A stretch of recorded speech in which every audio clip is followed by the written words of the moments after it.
start a little bit with the discussion, get into this idea a little bit about what it's like to be a channeler and the idea of authenticity. So if these beings are coming through you, these energies, how is that affecting you in your human form? What are your struggles? Maybe we can start with that. Like, what are the things you really struggle with? Maybe we can start with you, Isabelle, since you're on my left here. Before we start, can you introduce everyone?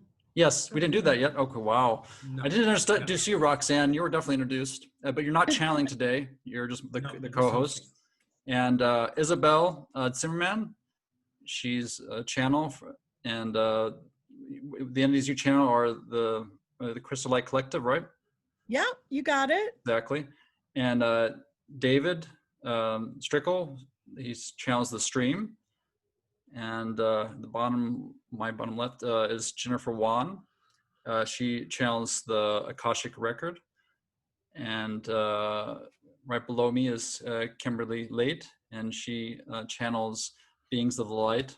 And yeah, I think... Good job. Yes, I got that.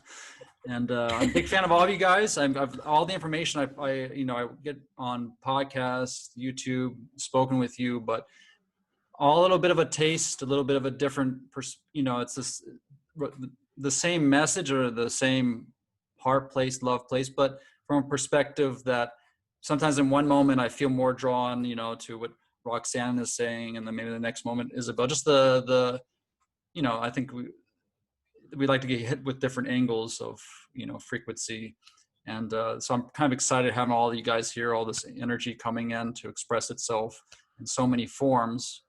And so maybe going into the new year, we want to think about a little bit how 2020 has been a lot of change, a lot of challenges, the idea of hiding oneself in some respects, retreating, and preparing us perhaps for something to come in 2021. And I'm excited to find out later from non-physical if there's any clues to what's going to happen. They don't like to be too definite about things, but maybe we can force a little bit out of it. Absolutely. So thank you, Justin. Okay, as Justin has said, I am Isabelle Zimmermann. I am a sciencey kind of psychic. And the topic today is authenticity, or being your authentic self. And Justin is tying in, like, what does that mean in 2020 and what does that mean in 2021? So I'm just going to break it down just a little bit for you all, that being authentic, surprisingly, might be that you have no idea who you are. And you think like, what? I know who I am, but you really know a limited version of yourself, I would say. And being authentic is kind of being in a dual state or a quantum state. So I'm just going to go a little sciencey for my friends out there. But what I mean is, when you're in a quantum state, like a light particle, is a particle and a wave, light. It is both. You are physical and non-physical at the same time. You are both. You exist in a quantum state, but you may think in a linear fashion. So being authentic is your persona. So for example, I just said I was a sciencey kind of psychic, but can I be a different kind of psychic? Would my ego come in and swoop right in and say, wait, she's not sciencey? Or if I'm not sciencey, would I be offended, right? Can I be sciencey and not sciencey at once? That is the quantum state. So being authentic, because I do past life regressions, I understand that we've had many lives and we've had many, many aspects of ourselves. So one of my favorite things to think about is Donald Trump.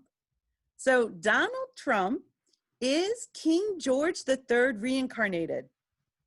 Okay, he may not realize it, but isn't it curious that a man, a modern man, born in the 1940s or 1950s, whatever his birthday is, likes gilded furniture.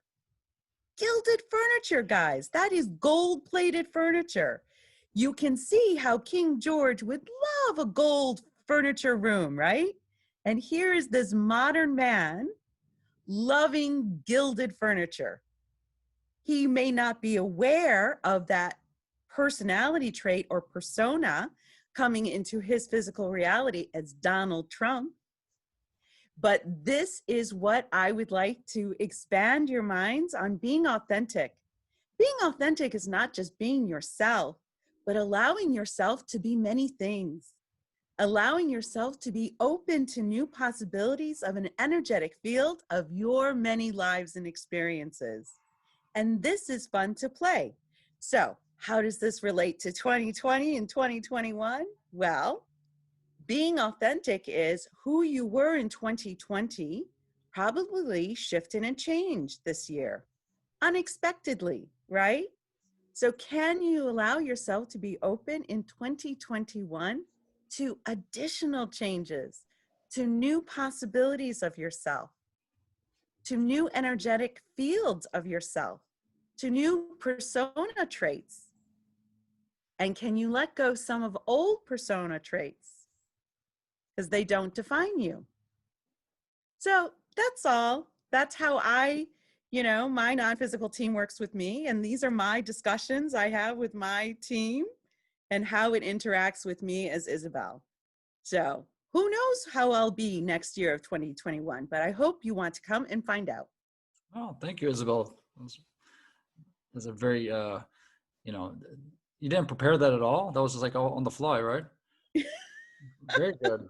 Nice. Well, I did go within Hmm. to talk about what I wanted to bring to this group. Was one of the words that we change is, we always say this or that, but they would like us to really embrace, if we can, and. Yes. I'm Isabelle and a mother. I'm Isabelle and a friend. I'm Isabelle and, mean or whatever. It doesn't matter. It's and. It's not or. Yes. Thank you, Isabelle. No, and I guess, David, what are your feelings on this topic? My channeling is a little different in that I go into trance and call up the stream, and there's a difference between talking and interacting with me and interacting with the stream. I do my best to catch up to where they are and align with their teachings and what they're offering. But when you speak of authenticity, I think back to when I first came out of the closet as a channel, not that long ago. And I've known that I've had this come into me my entire life, but as some of you know that have listened to me in the past, I've kept this hidden. And it wasn't until 2017 that I sort of came out publicly. And when I did, one of the first questions I asked in making that decision is, why do we need another channel? I love Abraham. I think Abraham's great. Why do we need another Abraham? And the answer was very, very clear that we don't need another Abraham. Abraham is perfection as Abraham. There's not going to be a next Abraham. That each of these messages expressed through the human channel, if you will, is intended to reach its vibrationally aligned audience and offer something to that audience. And that what I was starting to call the stream, that I used to call my knowing, was going to be its own thing. And that turned out to be true. That in the years since I started, what are we in 3 years now, that the stream has become its own thing.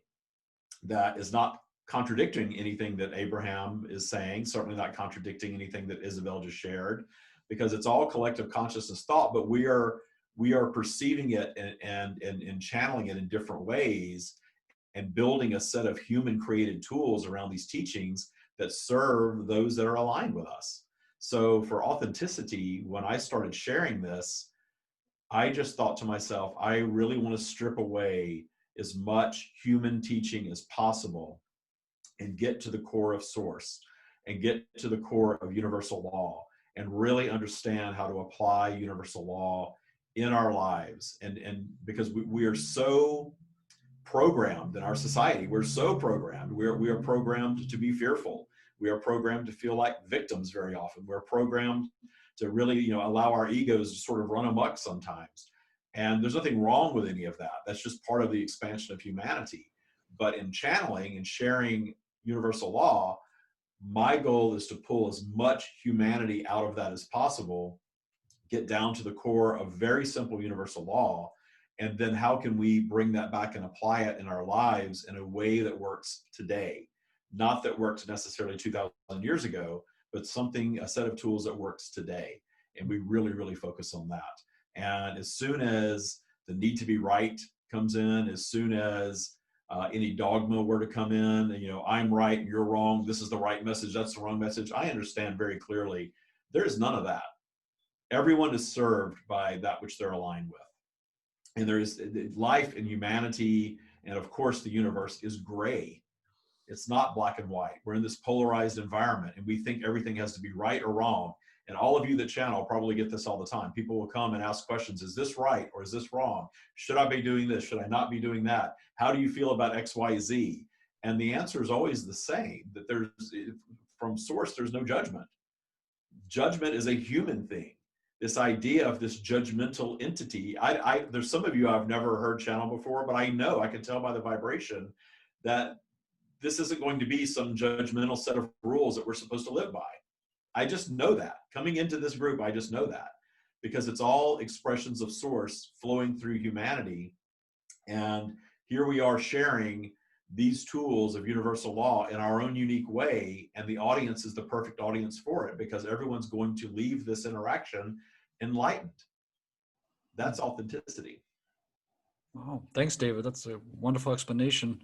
And yeah, I think what you're doing, of course, you guys, is, at first it was obviously you had Seth and Roberts came out, and then you have Abraham, but now it's becoming a bit more quasi mainstream, but still not mainstream, and there's still some stigma attached to saying that one hears voices or one speaks with a voice of non-physical. But I think that it must be obviously so strong within you to give it a voice that to hold that down probably would have made your life, obviously you would not have been comfortable. I'm guessing, David. That's you kind of. I was in a mid six-figure corporate job, living the material life, and I got to the point where I could not share it on this level anymore, and I quit the job and do this full time, and have not looked back 1 second. I love doing this. I absolutely love doing this, and the message just keeps expanding and expanding, and the clarity just gets bigger and bigger. And I don't think that there's a ceiling that we hit with this journey of whatever you want to call it, enlightenment, if you will. There's no ceiling. It just gets clearer and clearer, and you work, and the work that I do personally in my human self is detuning fear and judgment. That's the guidance. What Isabelle was talking about when she was speaking, I wrote down detuning fear and judgment. It's the same thing that we say in a different way. Is you release these human qualities of fear and judgment, you really can zoom out to a higher perspective and see all of humanity with appreciation for the beautiful perfection that it is. And I want that for everyone that wants it. Not everybody wants it, I understand that. But I have a feeling the people that are here interacting with us want that. So. Definitely. And Jennifer, I guess you're the next. What is your feelings about living the authentic life and as a channel? Hello, everyone. Hello. I feel that authenticity is being very, very present with what you are feeling and being able to honor where you are at. So with my unfolding of channeling, so I learned how to tap into the Akashic records earlier this year. And when I explored that and unfolded in that way, I recognized that we are all each universally in our own pace, in our own style, trying to gauge and honor our center. That is the journey. And so for those of you that are not familiar with the Akashic Records, it is the etheric space. So there is fire, earth, water, air, and then there is the ether. And so we're all channels. We are all channels. And in this container of the Akashic Records, I was able to understand, oh, when we really, really hone in and really allow ourselves to have the space and time to be present with ourselves, and then we allow ourselves to breathe and get into a meditative state and surrender and just allow for messages to come through, then you are tapping into the Akashic Records. So the ether space, you tap into all of the infinite possible timelines of the past, present, future, everything all exists. And when you tap into it, you, even without knowing that you're tapping into the Akashic Records, when you're fully centered, you're able to hear it, you're able to feel it. And so that's how I channel. And for authenticity, again, for me, it's really honoring where you're at and being very honest with yourself. And I have grown up with all of these societal norms, and this is what you're supposed to do, this is what you're supposed to look like, or this is what you're supposed to sound like. And so the past 2 years, I've been on the path of radically just speaking and being and expressing myself and giving myself the opportunity to really feel what it is that is trying to come out through me, or what it is that I'm feeling. And so that's the flavor that I can provide for those of you that are honing into your center.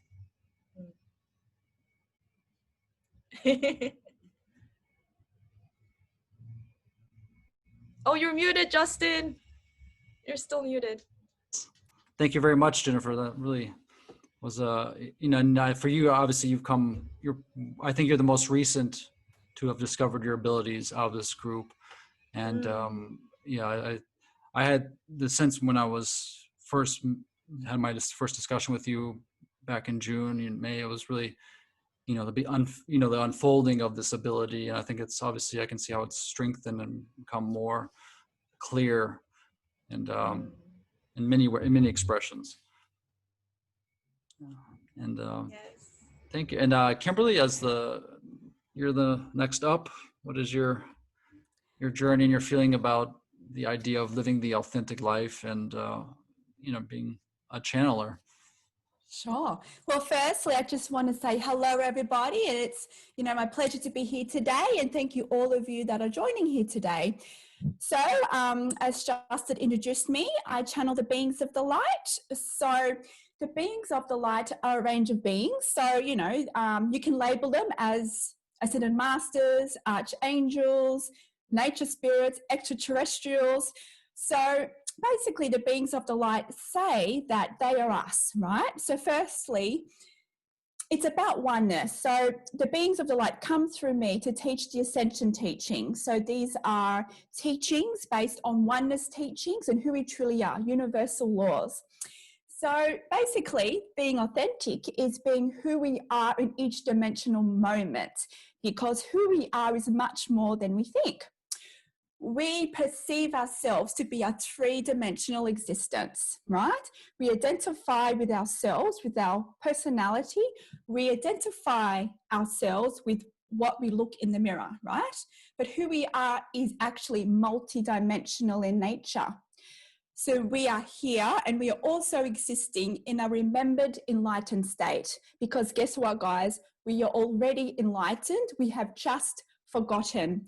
So basically this year of 2020, as most of you will know, there was many shifts, consciousness shifts, and as above, so below, as within, so without. So everything that is happening within our consciousness is reflected what's happening in society and the world, and vice versa, right? We are the micro of the macro of all that is.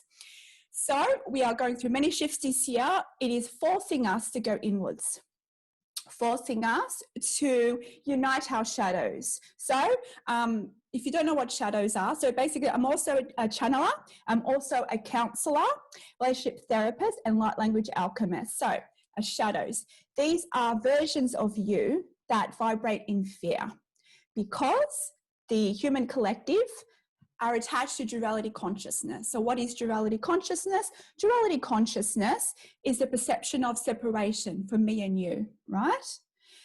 Duality consciousness also exists on a vibrational scale from fear to love. But who we truly are is unconditional love because we are source energy, right? But we are expressed here in physicality. We are born through Gaia, Mother Earth. So we have her energy within us. Plus, this year, I mean, we'll go into it obviously further as this session goes along, but we are actually much more than human. We actually have ET, DNA within us, which is being activated within us.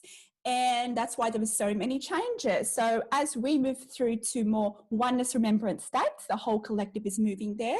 We are forced, right, with all these events for us to go inwards. It's catalyzing us for a reason to go inwards. So to be authentic in this journey, this ascension journey, to remember who we are, that we are one, that we are love, is to embrace who we are in our emotions, right? We have been conditioned, right? If we have a negative thought, a negative emotion, push it away, push it down. Sorry, just think happy thoughts, sorry, but that's not how you remember who you are in oneness. That fear is there for you. That version of you that is in fear, when you are triggered with negative emotion, you then attract a dimension of you that's in fear.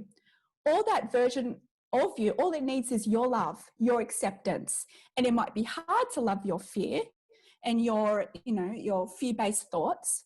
But if you can accept them, that's a frequency of love. And that's how we unite our multidimensional versions of us into oneness remembrance. So that's what we're doing. That's why this year there has been so many triggering events forcing us to actually look at our fears and all that repressed trauma, fears, limiting beliefs that we've pushed down even since we were born, right? And also from our multidimensional life experience. Isabelle, you know what I'm talking about? So I myself have some awareness of some of my past lives or multidimensional lives. And yes, some of that we are purging from our multidimensional lives. But basically, when we are triggered by fear, it is about accepting it, seeing the soul lessons within it, making friends with this version of us. And once we can do that, we actually unite and we become authentic with who we are, right? Because who we are, yes, the fear version of us is an illusion of physical reality, but it is still us within the physical reality in this dimensional experience. So it's not about pushing it away. It is about making friends with it. Because once you can accept it, you basically let go of the resistance and then you can see what it's trying to show you. It's trying to show you there's a part of you that you are not loving, a part of you that you are not accepting, or a condition that's being reflected to you. But everything in your reality is a reflection of your frequency, your dimensional frequency.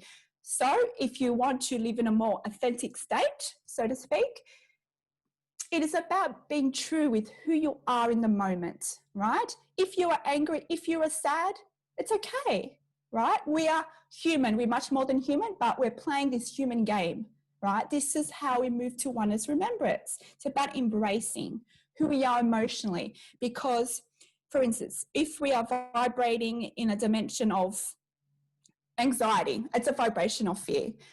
We basically attract a whole dimensional reality that reflects that.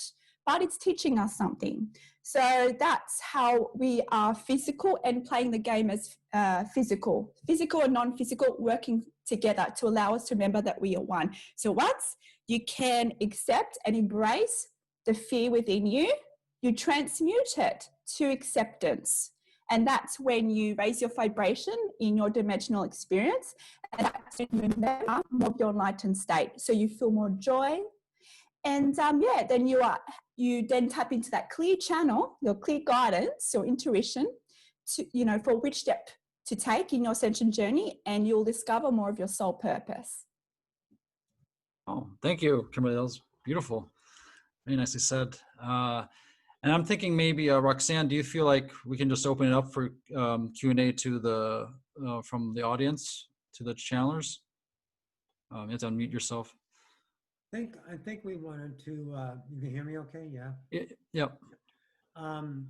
Don't we want to go into channel and have the channel chime in on authenticity? Well, I thought the people can ask the channelers directly first before they go in the channeling state. I thought about if they have any extra questions to the channelers themselves, or is that what do you guys think? And then take maybe we could take a little break and then go right into the channeling state. Because Yeah, that's fine. Whatever. If they want Let's to go with the ask flow. questions, it's cool. all right. Well, I can check the Q&A. What we have. So anybody wants to put questions. This is for the channelers only at the moment, not necessarily for the channel entities. And my Q&A is not showing. Do you guys see the Q&A? Roxanne, do you see it? Yeah, we got 3 questions up there, but I think these questions were for the channel beings. Okay. Yeah. We want them to ask the channelers. Yes. Is there? Why can I not see the questions? My God. I don't know, maybe your Q&A button's not up? Yeah, it is up. I got it. There it is. We got 4 questions, yeah. Okay. Well, can you talk about how you realized you were connected to a higher being? That's obviously directly for the channelers, I Okay. think. Yeah. So, So Krista, yeah, Krista, ask Uh, next question. Okay. I mean, yeah, I can. So let's Krista, pose that did to you want to Isabel. know, like, how did I know I was channeling? Is that kind of what you wanted to ask about the channelers? Like, how did we know we were connected to non-physical entity? Higher beings or beings, yes. It looks like Okay. that's what she's asking. Yeah.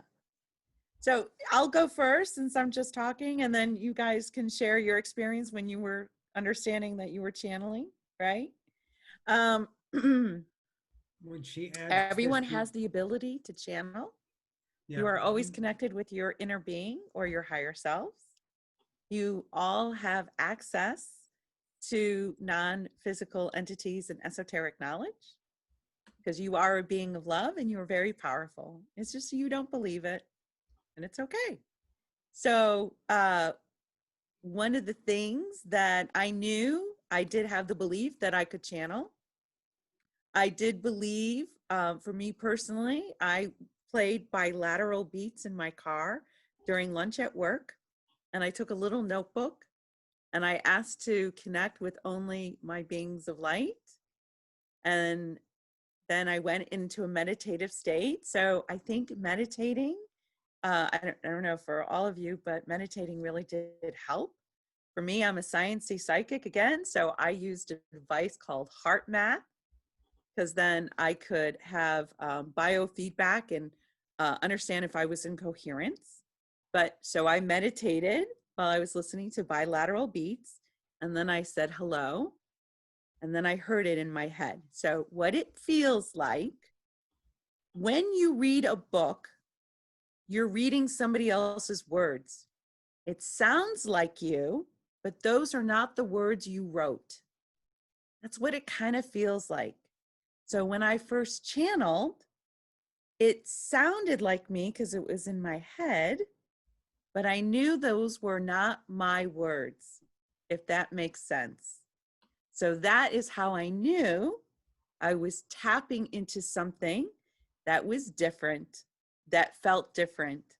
And of course, when you channel, it does feel like a download, and it's very physical sometimes. I have a lot of channelers who don't feel anything, but I felt a tingling, me personally, and I saw images. So for me, it was a very multi-pronged approach for channeling, but that was my experience. Thank you. That's very Yeah, well. I wanted to add on to that. She had said, like the first steps, and because it's happening to me. So there's also a separate question for Kimberly, but maybe David and Jennifer can talk about their, David, you've known it all your life. When you were 8 years old, how did you know it was channeling? When I was a child, I thought it was something that everybody had. And I referred to it for, I think, mid-childhood, 12, 13, I started kind of referring to it to myself as my knowing. I had this knowing that other people didn't seem to have access to. And as I progressed through life, I came to understand that everyone has the knowing, as I believe Isabelle said, we all have it, but we're taught to ignore it. We're taught that it's not real. We're taught that it's our imaginary friend and that we need to, read our Bible or whatever. That's what I was taught, but I ignored all of that. I questioned all that. In fact, I was asked to leave Sunday school because of all of that. And because I had parents that were not very involved in my life, I essentially raised myself, which ended up being a great gift because I never worked that out of me. I listened to my knowing, and my knowing drove me through life, kept me safe, protected me. And when I got into my 20s and 30s, I would see psychics trying to figure out what this was because I didn't want it. I didn't want to be weird. I didn't want to be different. I wanted to fit into the mainstream. And I was told by one psychic that I was a channel. And she attempted to turn me on to Abraham, and I did not want any part of it at that time. Years later, Abraham came to me in such a way that I could no longer ignore it. And it was like stereo. Hearing the original Abraham Hicks teachings from 1988, we're hearing exactly what had been coming to me my whole life. And Esther's sharing of Abraham made channeling very palatable. It wasn't weird. It just seemed normal to me. It was fine. It was no big deal. It was cool. I was hearing everything that I'd been thinking. So it was really a good thing for me. And I started to meditate, really meditate for the first time after really getting into the Abraham teachings. 2010, I had what a lot of people label a Kundalini awakening. During meditation, I had this energy sort of erupt at the base of my spine, and that energy has stayed present to this day. It's never gone away. When my vibration's a little lower, I have less access to it, but I've gotten really good at keeping my vibration high because I love the energy so much. And as far as speaking and writing, the channeling, I accepted pretty quickly that that's what I had coming to me, kept it hidden for a number of additional years. In my late 40s, I was really guided to share it and to begin writing and speaking it for the benefit of other people, not just for myself. And I taught myself to do that. But writing was pretty easy, but the speaking, I would actually lock myself in my car in the parking garage of my condo in my apartment building in Seattle and San Francisco, where nobody could hear me because I was embarrassed that even my neighbors would walk by and hear it. And I got into a state of trying to, I thought I was allowing it, but I believe I was forcing it to speak. And when I finally chilled about all of that and relaxed and let it flow, the information that came through was amazing, definitely well beyond my intellect. And it has continued to expand. And what I found very quickly is when I started my podcast and started sharing it with other people and interacting with other people with the sharing of it, it just expanded that much more. And there's things that come out that are so, to me, so logical and just sort of put the pieces of the puzzle together to connect humanity to the energetic realm, our eternal state, if you will. And they've never been stumped. They've never, I'm not that into spiritual stuff. I always joke I'm the least spiritual teacher you'll ever meet, probably. There's so many of these things that I didn't know about. Like Jennifer was talking about the Akashic Record. I had no idea what that meant when I first got into doing this. I've always just called that the energetic realm because these things are labeled and then that entity is created, and it's very helpful to do so. But I created my own description of these things. The stream didn't come and use our typical language. The stream came and used my vocabulary and intellect. Therefore, we even have a glossary of stream terms because they don't necessarily align with the exact terms that you hear in mainstream teachings. But once you hear Akashic Records and energetic realm, you realize it's the same thing. So that's how my channeling came about. And I never cease to be amazed at what just this past week, I had a session on a LOA Today podcast that was just so next level information that it just blows my own mind to go back and listen to it. I go to somewhat into a trance when I channel, so I don't remember a lot of it. So I have to go back and watch myself to get it, or go into my writing state and then go back and read what I've written. And I'm dyslexic, so that's always kind of an interesting process. Plenty of typos with the stream because of me. Awesome. Jennifer, Kimberly, we're going to answer you last because there's a separate question for you. So I'm with Jennifer to go ahead and speak on her beginnings. Okay, my beginnings. So, by the way, I'm really feeling everyone's energy and it feels so amazing. I'm so honored to be here with you all at this time. I have the first time I ever felt myself and understood that I was a vessel of channeling was actually outside of me learning about the Akashic records. So it was early last October, and what happened was I was in a place of complete surrender. It was when I'm gonna be completely honest. I was making love, and it came to the point where my body started to shake. I started to shake, and then I started to shake, and I started to feel like there were different energies coming through me. So like I was sticking out my tongue and then making faces like this, and there was a lot going on, and I didn't know what was going on, and I felt like my soul, my being was trying to be sucked into like a black hole. And during all this time I was seated, and my partner was trying to stabilize me, and I knew there were different energies trying to come into me. It actually physically felt like they were trying to come into me, like here. And I didn't want them to because I was scared. And so we were trying to get myself grounded. So we went outside, and I was seated next to a tree. And then I felt better. I can breathe. It didn't feel like I was being like sucked into this thing. So and then after that, I felt 0 point energy where everything felt crystal clear, and everything just felt like it was now. Like there was no thought that felt like it was all jumbled. It just felt clear. And I was speaking in my personality, the way I was speaking was very different than how I speak. It was very loud, and I was very present, and my face was very lightened up, and I was very sassy, and it lasted for about 2 hours. And so that was my first ever experience of channeling. After that, I came to learn about the Akashic records through a meditation group. And it was offered, I didn't know anything about it, but how the Akashic records practitioner, her name is Alyssa Zek, and she said a prayer of intention. And after that, she asked everyone to ask her questions, anything, for clarity.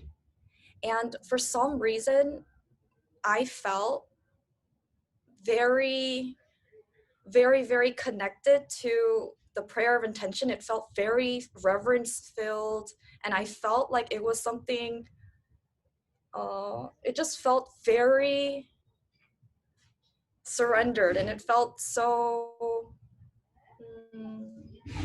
etheric. I felt like I could get there, and it was so interesting because I was doing it through someone else.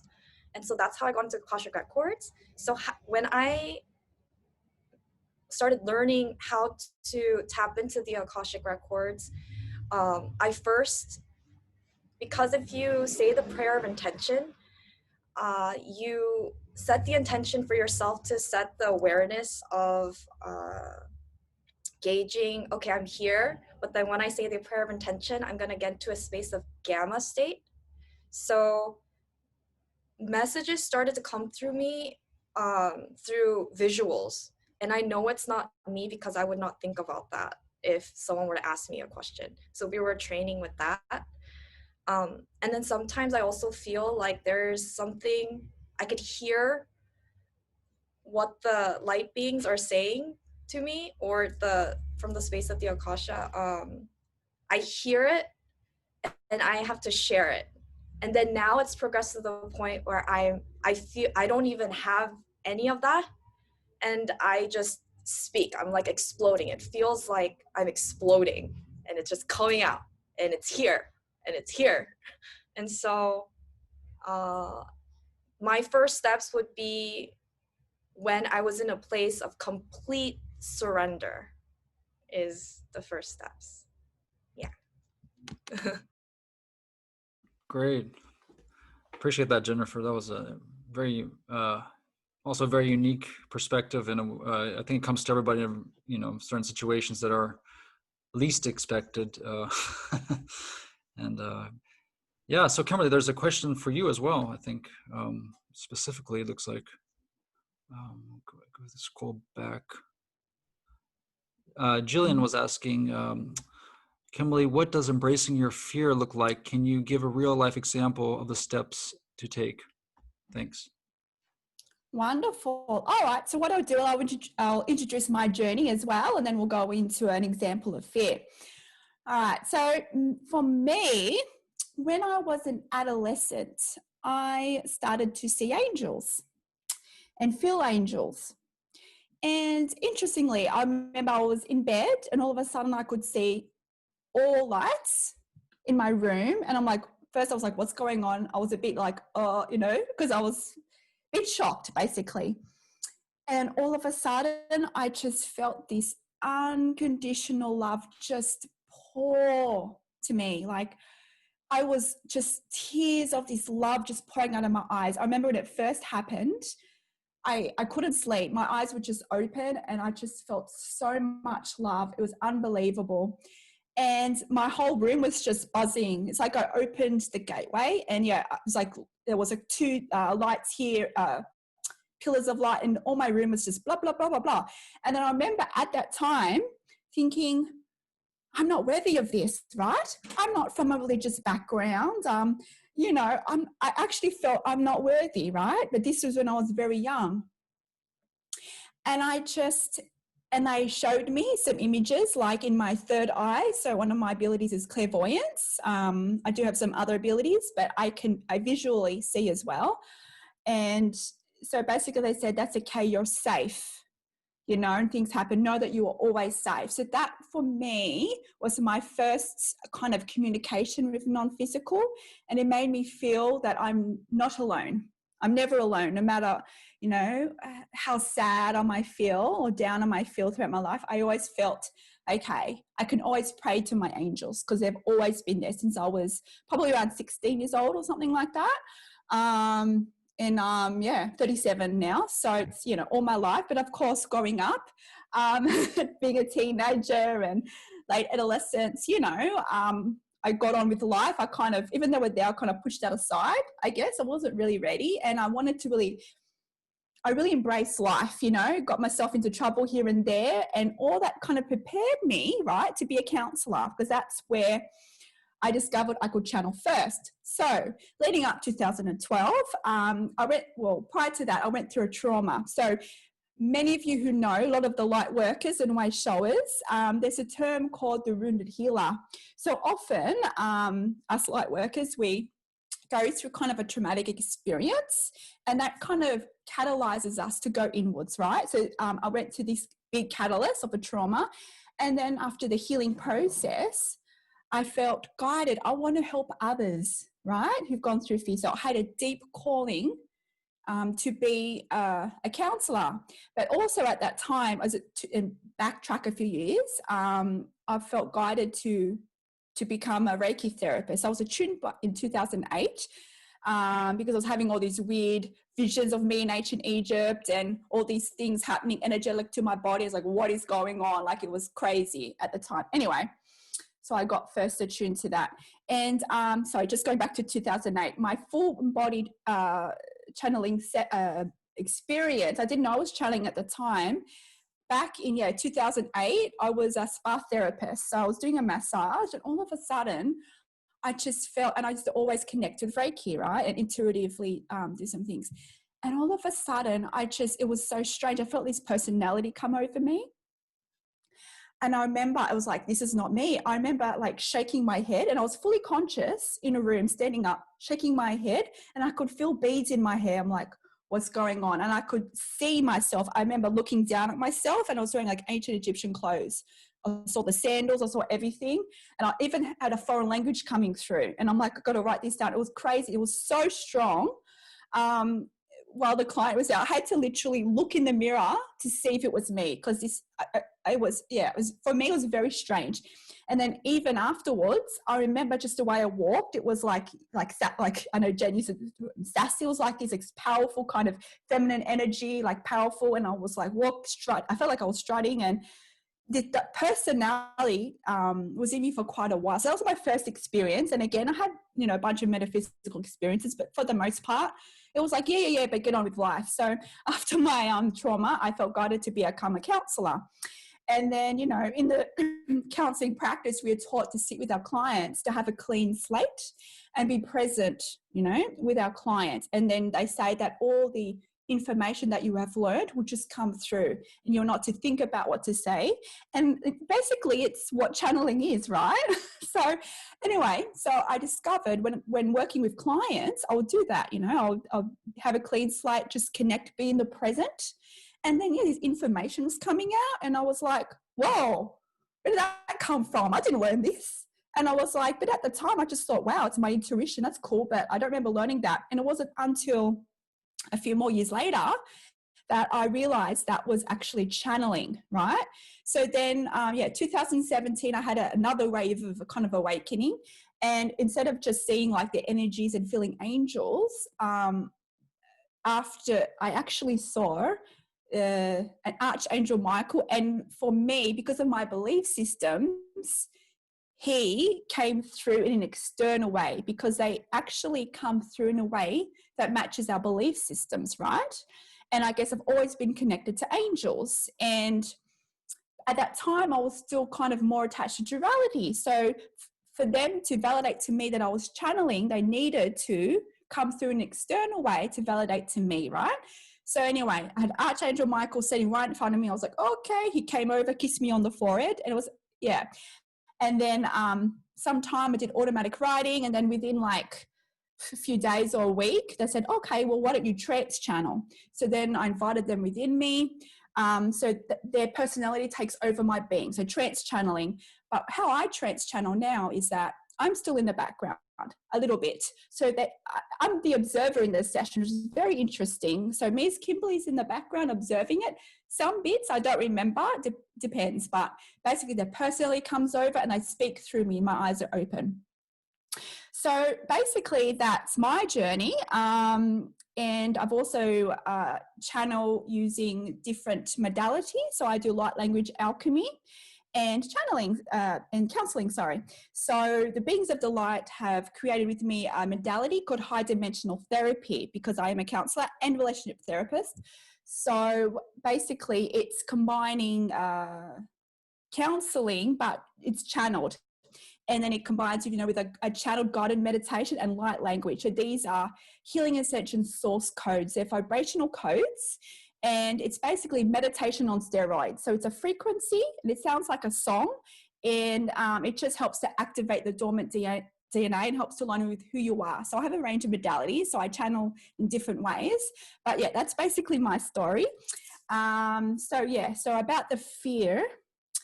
Okay, so I'll give you an example. The easiest way to explain it, which most of you probably deal with, is when you're triggered by another person, right? So usually it's those closest to us who trigger our blind spots. So yes, even us, the counselors, even us, the channels, even us that do all the work here, we still get triggered. It might get easier, but because the collective basically is still attached to collective consciousness, even though we're moving out of it, we still get triggered by fear, even if it's small. It could be an annoyance, could be boredom, but fear is still there. So anyway, those of you closest to you will trigger you the most. And often when my guard is down, when I'm interacting with, my loved ones, this happens with all of us. So basically, if you're triggered by fear in another, they are reflecting to you a limiting belief you have about yourself. They are not causing you pain. You might feel that it's their fault. You might feel that they're trying to make you wrong, but they are just mirroring to you a belief you have about yourself to highlight there is part of you that you are not loving, that you are not accepting, right? So it's a gift. So to kind of get out of that fear, that triggered state, and it, you know, takes practice, but you can in the moment when you're triggered by negative emotion by another, you can play the observer if you're not too triggered. Be the observer and look at it from a point of curiosity. Oh, isn't that interesting? I'm feeling fear right now. Why am I feeling fear? To help to see the lesson here, see the other person or the condition as a master teacher. It's like their higher self and your higher self are playing this game to allow you to remember that you're powerful, right? So the first thing is to basically be grateful for this trigger, whether it's a person or a condition, right? Just, you know, you can say, I am so grateful for this soul test because I'm ready for higher expansion. I am so grateful that this is alerting me to a part of me that I have not loved. And I'm grateful that I have this opportunity to explore more of who I am and parts of me that I've disregarded, that I have not loved. So once you can do that, you can then even increase it and be in loving acceptance of that person. I accept this person or condition. I am very grateful. These are frequencies of love. This helps ease the resistance so you can see the lesson there. So it might take practice to do it in the moment, but it is possible because I do it in the moment when I'm triggered.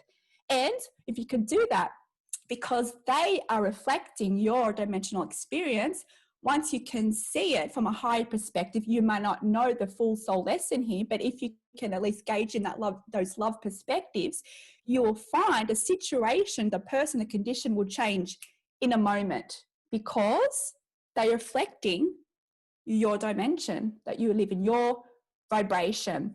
So yeah, that's about also being authentic and embracing our fear. It's about recognizing that everything in our reality is for us. Nothing is happening to us. It is for us to discover our self-purpose and how powerful we truly are. And thank you for your question. Well, thank you, Kimberly. Very well said. And yeah, I'm looking at the questions, and it looks like maybe the questions are coming up now for the actual channeled NODs during the channeling session. Roxanne, what do you think about doing our little 5-minute intermission, and then or coming in and the channelers can get into their channeling state at that time, or take whatever they need? I think 5 minutes rushed. Let's go 10. 10 minutes? Okay, yeah. So I mean, it's only an hour in. I think 10 minutes is okay. Because how long do we plan on going? well, Like it's two plus, right? exactly. I mean, yeah, the majority will be in the channeling state, and Yeah. if it goes over time a little bit, I think the audience Because we doesn't want mind. Kim to be able to get into good state, you know? Yes. David, do you need time to get into state? All right. Not much, just a little bit. Okay. So maybe, you know, we'll take Same here. take 10 minutes. Okay, I think 5 minutes is too short. Yeah. We can go 7. Let's do 10 minutes. Yeah, that's a good There you one. go. Let's take 10 We have minutes. time to go to the time for coffee Right. and pee. Right, coffee and tea and tea. Yeah, Tea and so, pee, sorry. Cool. so we got So about 5 after, so we'll go 15:15 or 3:15. 3:15. Okay. Central Standard Time, whether we're just 15 minutes past the hour, wherever you're at. How about that? So Yeah, yeah, that's good. sounds good. I'm sorry the audience can't say yes or no, but it's gonna have to be that way. No, they're fine. Yeah, fine. Go get a cup of coffee, brew some All right. tea. In the meantime, guys, if you have questions, start typing it in the Q&A. Again, you should have a button down at the bottom. This is Q&A, and you should be able to type your questions in there, and you can direct them towards any particular channel you want to, or just like in a generalization, and we will get to them all. We'll see you in 10 minutes, folks. Daniel has his hand up. He wants to ask the question live, and I don't think I told the people that we can do that. They can do it, So, but they oh, we yeah. we can do that. I have to just go to Daniel Right. and I allow to talk. So right, hang on. Yeah, time. Wait. Sure, yep. Everyone out there, if you want to talk live, you don't necessarily have to type in your question. If you raise your hand, that means that you're going to get brought on live by the host, and then you will be able to talk to the panelist one-on-one. Okay, go ahead. right, and then but your video won't be shown. It'll just be your voice. So Right, yeah, it's voice only, no video. no video. Do we want to let's see for a second. So the first to the channelers, the 4 channelers, if you would like to prepare yourself again to your channel state, and if there is any messages that to the topic at hand at first that you would like to, that these entities would like to present, they're at this time welcome to, and then we'll have the audience pose questions. Does that sound okay? So I have a question. So, I feel like I'm gonna have my eyes closed for the majority of the time. So when I have a urge to answer and respond, how would that work? What should I just Right. go like this or something? No. So in the Or are we gonna go beginning, around? now well, maybe the question will be posed later to one, well, in the beginning to one of the channelers or the channel entities, and then another one can add to that and just come through if they feel.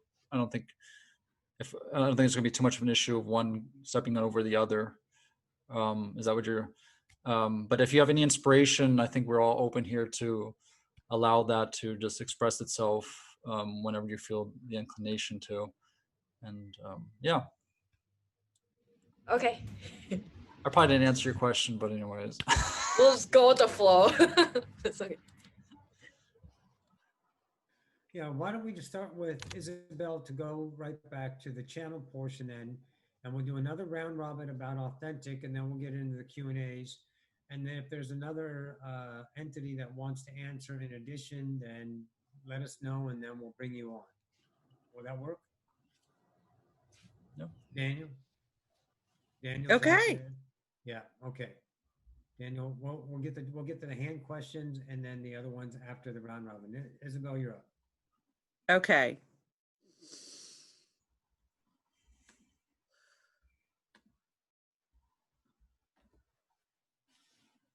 Hello. We are delighted to be here with communicating with her through our dear child, Isabelle. We have been speaking with her on being authentic, and we have been working with her. As she would say, she feels like she's in training, but we are guiding her lovingly around being authentic. We have been working with our child, Isabelle, to understand that she is much more than what she sees in the mirror. For her, we use a symbolism of a tree. We show the tree and the leaves. When you are just a leaf on a branch, you may not be aware of the other leaves around you. But when you open up to your field of possibilities, you might see you're not the only leaf on the branch. If you go deeper within, you may see that you are also part of other branches with other leaves, and that you are this great tree that goes deep down in the roots. And so, being authentic, we guide her often to be not only that leaf on the tree with many leaves, but also allow her to change form. So, for example, a leaf may die and fall to the ground and become a new leaf in a new season. And so we expand her over and over again. Just when she thinks she gets it, she says to us, we change the game. So being authentic is allowing that freedom for the game to change. And this is what we would like to tell you and would like to discuss. Can you allow yourself to be flexible and change in the moment and not have any attachment to the outcome? Thank you. Thank you. And I guess Kimberley, would you like, or whoever's up, whoever feels inspired? Dear ones, it is Goddess Isis coming through. Dear ones, do you know how powerful you are? Do you know how perfect you are? Dear ones, you are magical beings of source. You are, but you doubt your power, don't you? Because you're attached to duality. But as you move forward into this new era of consciousness, in this new era of a remembered state of who you are as oneness, you will remember the magic for yourself. Yes, you are nearly there, dear ones. Trust in the power that you have. Trust that you are magical. Trust that you are multidimensional. Trust that all the wisdom of all the universe, of all the galaxies, of all the stars, all beings is within you. But you have to believe it for yourself. Do you believe you are worthy of the power? Do you believe you're capable to have this power expressed through you? Or are you afraid of your power? Yes. You are required to love yourself unconditionally. This is how you expand. This is how you step into your authentic self. This is how you live in oneness with who you are as source energy, as multidimensional in nature, as who you are in physicality. You are much more than a human, dear one, and it is time of the great awakening where you are starting to remember this for yourself. Go inwards, dear ones. This is the inward journey here. If you want to remember who you are, if you want to discover your power, you are required to go inwards. You are required to surrender to the universe. Understand, if you can surrender within yourself, surrender with all conditions, surrender with your reality, you will step more forward into your power. Because guess what, dear ones? As you surrender to the universe, you are surrendering to yourself. You are the universe. You are a reflection of the universe, of source itself. You are that powerful. You are limitless. How can you not be limitless when you are source? When you are all the beings within you? Understand that I am you. We are one. So allow these words to validate the power that you have. Allow these words to validate to you that you are worthy, that you are loved, that you are never alone. And it's time now in the Great Awakening for you to step forward in your power, to step forward into why you are here and your sole purpose here. You will not be here otherwise. You will not be watching this if you do not want to remember who you are. You are at a certain vibrational vicinity where you are here today watching this live or on the replay.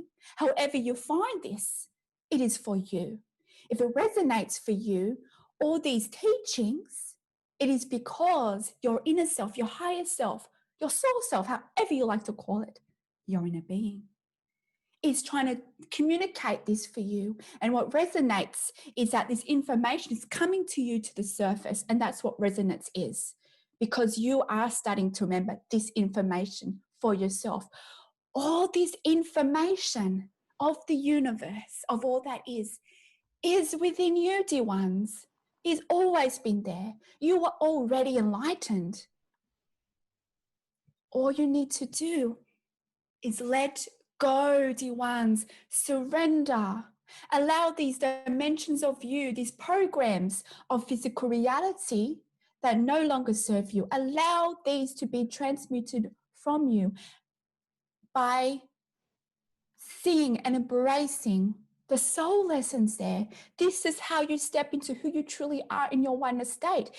To be authentic in your human terminology is to see all aspects of you as one, is to see me as you, is to see all these channelers here today as you, is to see your brothers and sisters as you, is to see the Mother Gaia as you, is to see everything is a reflection of you.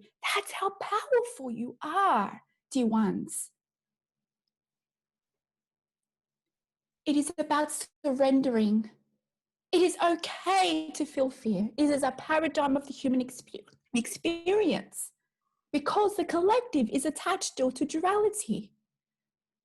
But understand their energies, the technologies is available within you to become more empowered, to more effectively and easily address that fear within you. Can you love those aspects of you? It might be hard. It might be hard to love and accept others who trigger you in fear, but understand that they are you and they always here assisting you out of love, out of higher love.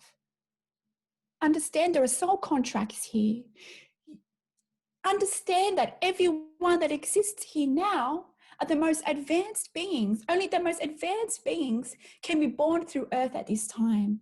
You have just remembered who you are. So if you can raise your perception of who you are, you will naturally unlock your divine blueprint within you. And step by step, you will start to see for yourself the power that you are, the love that you are. It is about actively loving those aspects of you, dimensions of you that you have not loved. And then you'll be able to more easily love all others as you. Can you see the game being played here? You are one with all that is. It's time to remember your power, dear ones, and we are always here with you, assisting you. It is with such love that we come through today, dear ones. Wow. Thank you. Thank you very much. That was very moving. I would say, David, or the stream, would you like to say something?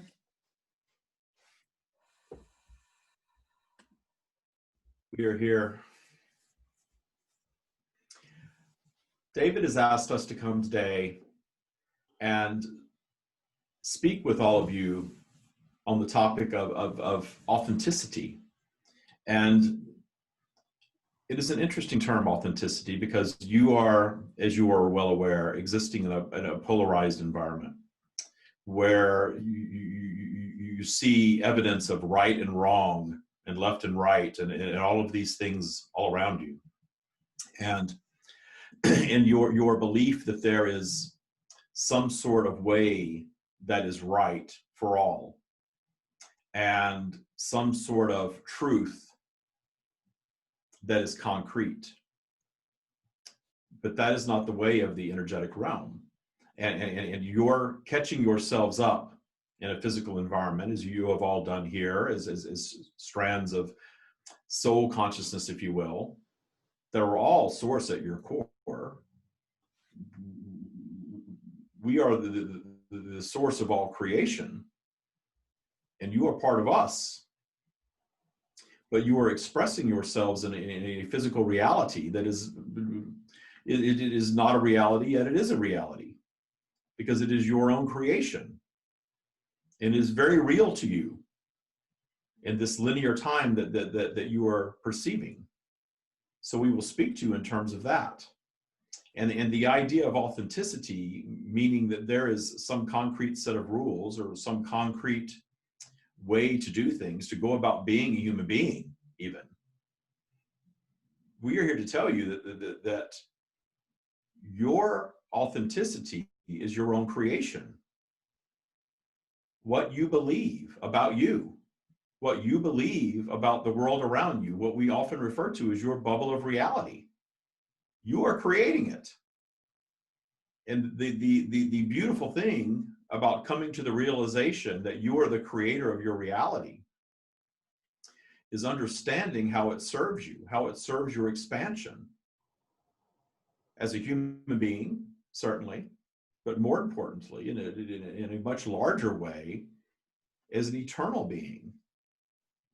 The expansion that you are creating by coming into physical, and you are all physical in infinite ways, expressing yourselves simultaneously, for there is no linear time in the energetic realm. Everything that has ever happened and everything that is ever going to happen is happening at the same time, because there is no time. And understanding that all of these other realities where you are expressing yourselves create the unique strand of consciousness that you are.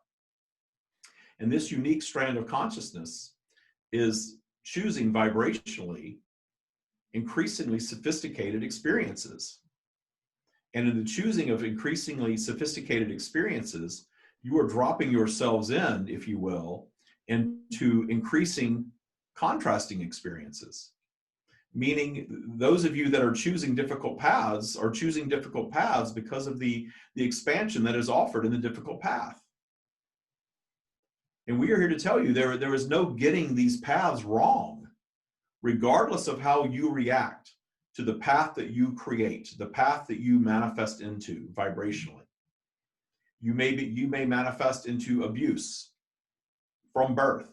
You may manifest into serious illness from birth. You may manifest into poverty. You may manifest into scenarios that place obstacles along your path very early on in your lives. And notice how the things that occur very early on set the stage for what's next. And for many of you, set the stage for what's going to transpire for many, many years. But that's not because there was some predetermined path for you. The magic of physical reality, as you are perceiving it, is that this path is your own creation. And many of you find yourselves traveling far down a path of difficulty, of what you would label difficulty from a human perspective. And that difficult path guides you deeper inward, guides you to teaching such as this, where you come to a space where you can look back and realize that all that has been, everything that you have perceived in your human life experience thus far, can be perceived very differently. And all of the things that trigger you when you are in your lower vibrational flow can be detuned immediately in your shifting focus of them, from the focus of something that happened to you to the focus of something that happens for you. Finding the silver lining, finding the benefit in anything that you have manifested.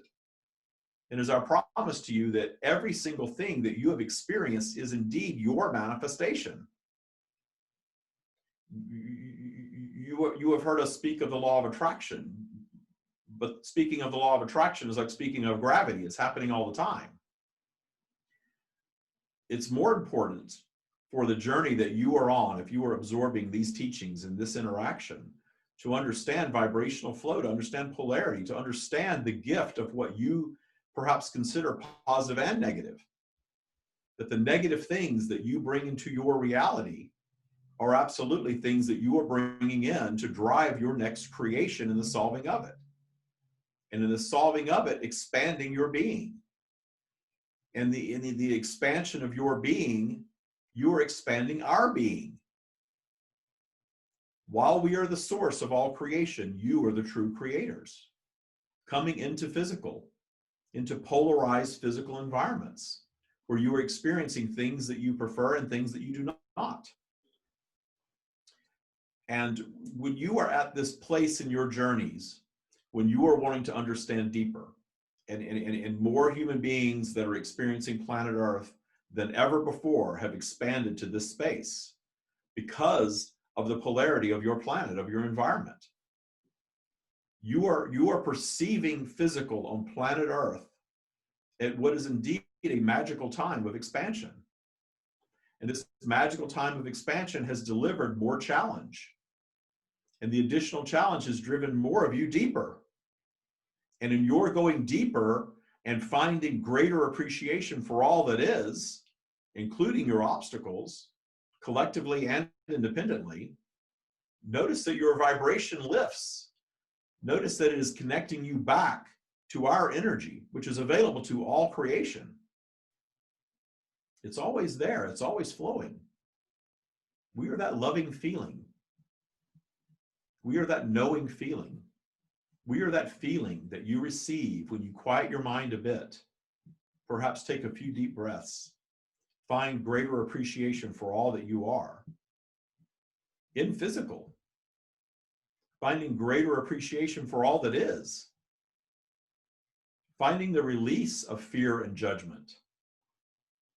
You are not going to eradicate fear and judgment in a polarized environment. That was never your intention in the first place, but you can absolutely move to a space of detuning it, to where it does not hold the power over you that it perhaps has for your entire existence in physical. And that release of fear and judgment is quite transformative to your physical reality and connects you to the higher vibrational plane where we reside. We are always there. We are ever flowing. We are omnipresent within you. Your fear, your lower vibrational thoughts, your less than love of self disconnects you from that energy. But notice when you are not trying so hard, notice when you are simply in a state of passive joy, your intuition drops in. Your very best thoughts, your very best ideas, your most relaxed thoughts are in a state of calm, in a state of ease, in a state of passive joy. It's our promise to you that that state is available to you almost constantly. But if you are allowing your current environment to separate yourselves from it, learning to travel back to that higher vibrational state through appreciation of all that is, through appreciation of your vibrational flow. You all have one. You are all very aware that there are times that you are naturally in higher vibration and there are times that you are in less than that.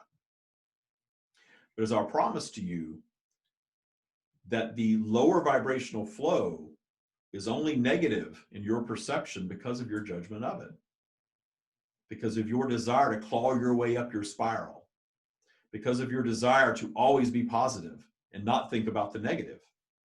But notice as you go through this vibrational flow, the negative aspects of your life experience tend to bubble up. But that bubbling up is a gift. That bubbling up is a gift of your transgressor energy presenting itself for your detuning, for your finding appreciation for. And it is our promise to you that you possess the ability to find appreciation for all that is, to find appreciation for all that you have experienced and even endured. And when you find appreciation for it, you detune it. And your transgressor energy can be people, can be circumstances, can be events of your life. And these events that you cannot look upon in full appreciation create your transgressor energy. And the detuning of that energy, and not necessarily needing to come in and detune all of it at one time, that is not your work.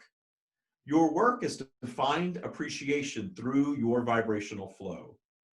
And in your lower vibrational flow, when you are less connected to our energy, understanding that these things tend to bubble up, but it is absolutely within your ability to meet these things in joy.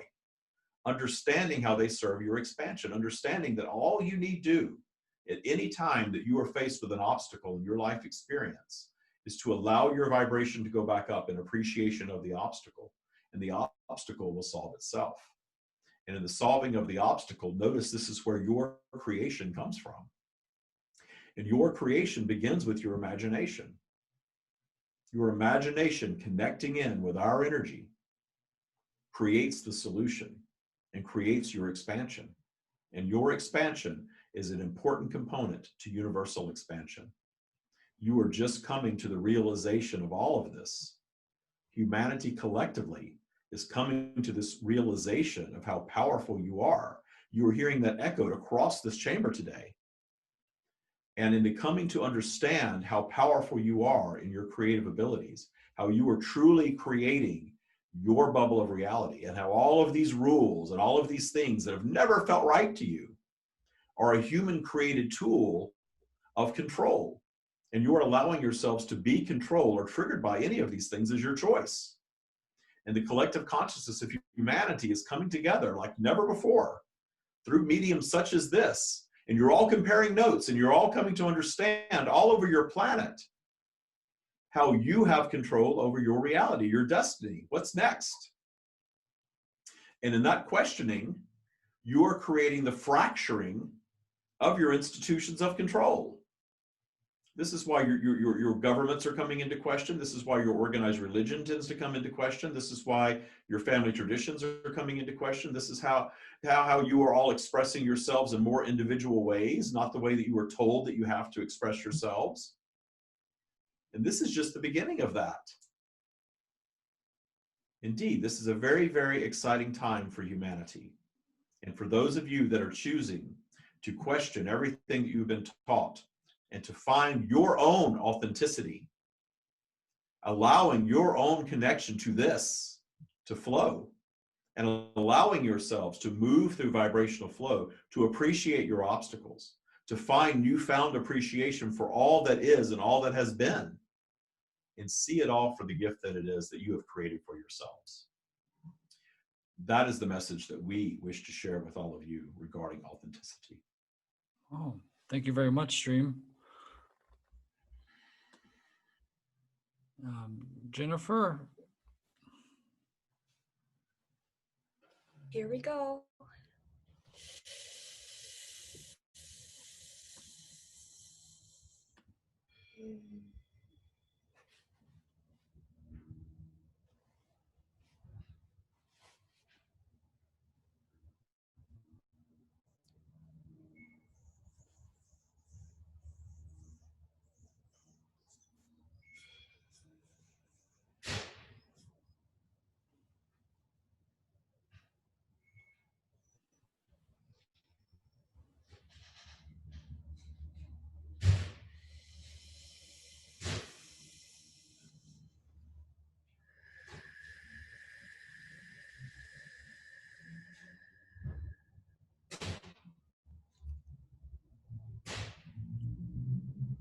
At this time, we would like to say hello to you all.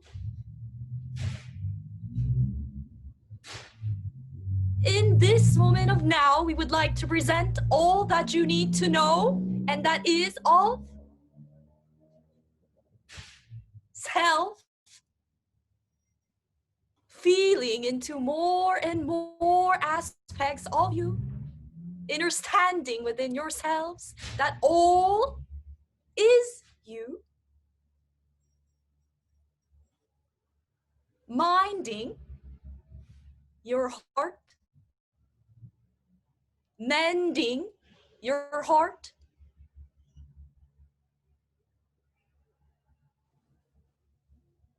in this moment of now, we would like to congratulate you for being here, allowing more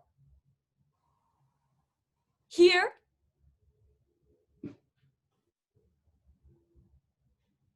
It is feeling into yourselves that which you seek more and more.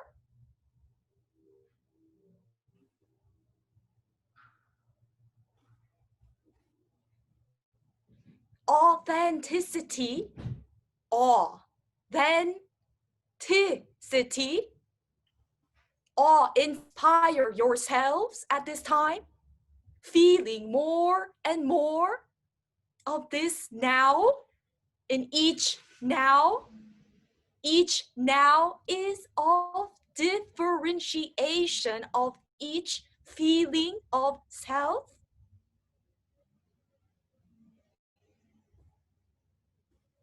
Recognizing yourselves to be here, here, here, now. Understand yourselves at this time. Stand up for yourselves, in yourselves at this time.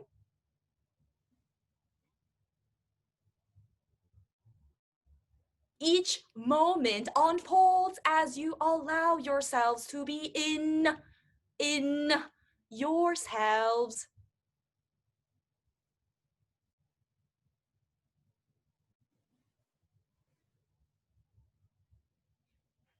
Thanking yourselves. Celebrating all of your other selves. As you recognize your understanding of self, you will begin to feel your mirrors as your other selves.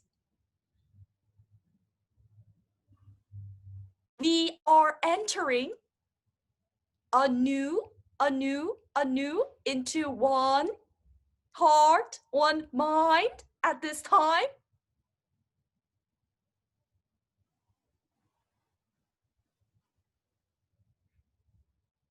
And we are delighted for your allowance of selves to feel more and more. And we thank you.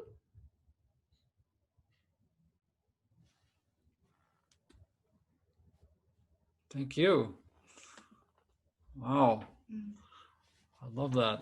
So many different expressions of one source. And Roxanne, so shall we field some questions from the audience? Should we go to the Q&A chat? And Sure. what do you feel like? You want to start off? Well, let's start with the first one that was put into the chat was J1.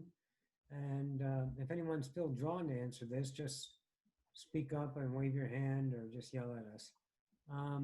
Jay asked, if you judge a murderer, do you become the vibration of that which you invalidate, when you yourself are obviously not a murderer?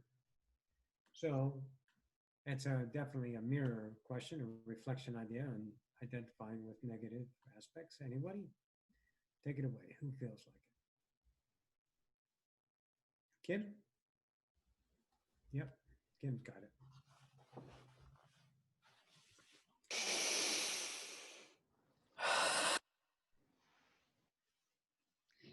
Dear ones, it is Yeshua coming through. Dear ones,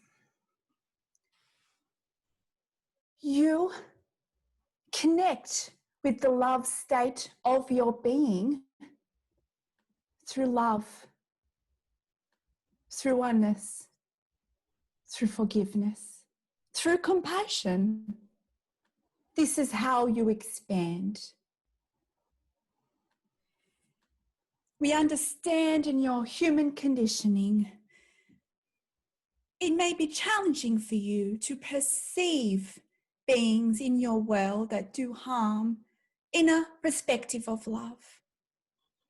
But understand they're here to assist the collective to remember who you are. If you are triggered by the notion that this person caused someone harm, then what is the judgment within you?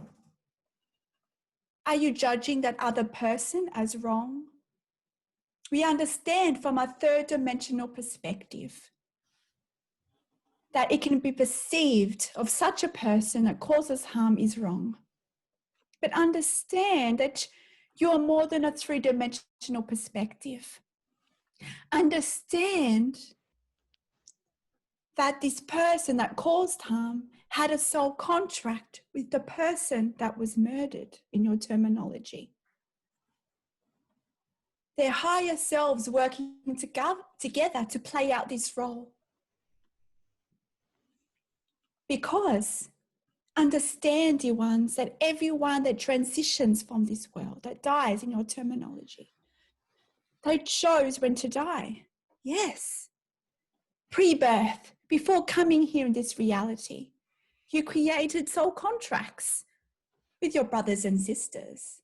They are playing a role for you.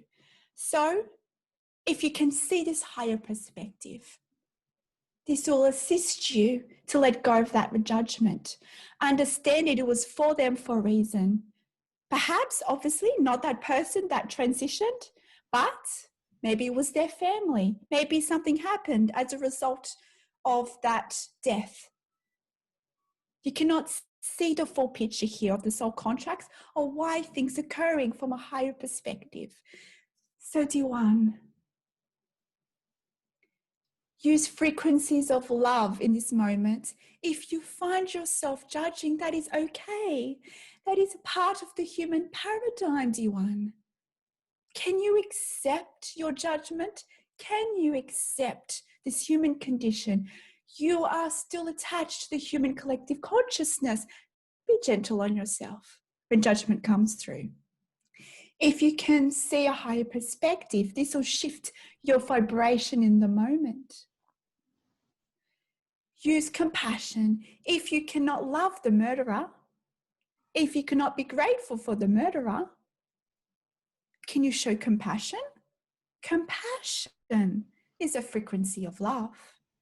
Compassion creates an energetic interchange, your heart center with theirs. Mighty One, compassion allows you to melt away that resistance, to see the higher perspectives there, to unite oneness, to unite those separated aspects within the whole collective into more oneness remembrance. If it affected you directly, then it is for you for a reason. What are your emotions that are coming up from this experience? Do you feel fear? Yes, that's a common human experience. But can you be in that fear? Can you be in that judgment and love yourself anyway? If you can accept these emotions, you'll be able to see a higher perspective here, because these higher perspectives are already within you. Dear One, it's about seeing all others that cause harm from a perspective of love. Can you forgive that person? Because in their conscious awareness as a human, they do not know the higher reasoning for what they did. Can you be compassionate that this was their role in this reality for a higher reason? Dear One, it's about knowing that everything that happens to you is for you. Nothing happens to you. It's only paradigms, dimensions of you in a third dimensional perspective. So, dear One, with anything that triggers such fear, start to use those frequencies of love to perceive the event. And this will allow you to let go of that judgment, to let go of perceptions of wrong or right, dear One. All is one. The murderer and the victim is one. They are playing a role with each other. If something happens on a worldwide scale and it affects the collective or many others, it is also for them. It is for the collective to remember who they are in oneness. Perhaps people that were directly affected with this, because of this event, they searched for higher answers. It was because of this event that they feel called to create maybe an organization to help others. Maybe they were called to do another action that they were destined to do as part of their soul contracts. Can't you see? It is a game here. And we understand, dear ones, that this game can feel so intense, that this game can feel so real. And understand it's only natural as part of the human paradigm to fall into fear, to see victim mentality. But understand that now, as we're getting closer to the next paradigm of your existence, things will start to get more easier for you. It's about unlearning the conditionings that all of you have had since the day you were born and beyond that. It's about unlearning that you are separate, that there is wrong and right, because all is happening for you. And once you can unlearn, you'll naturally activate the remembering within you that you are love, that you are divine love, that all others are divine love, dear ones. Even the murderer is divine love, yes. Everyone that's existing in this reality is all highly advanced. Everyone is highly advanced. It's just that some beings are playing a role here to catalyze beings, to catalyze the collective to go inwards, to rehome into love. Because love is who you are, dear one. Love is what all beings are. And it's time of great awakening. You are remembering this for yourself. Be gentle on your journey, dear one. It's okay to feel fear. It's okay to feel judgment. Can you embrace all these dimensions of you? It is okay, dear one. You are in the transition from the amnesia state of not remembering who you are to who you are in love and oneness. This is a game of expansion. You are all highly advanced beings. You knew by coming here it would be very difficult because of the amnesia. And this is why only the most advanced beings could be born through Gaia at this time. So just by you living and breathing here shows how powerful you are, dear one. Bring it into the heart space. The heart space is the operation center as you remember your oneness state. Bring it into the heart space. Perceive you and your reality from the frequencies of the heart. Heart is a portal to who you truly are in oneness, in your divine state, dear ones. It is with such love that we come through today. Remember that you are one. Remember that you are love, that all beings are love, dear one. Thank you, Yeshua.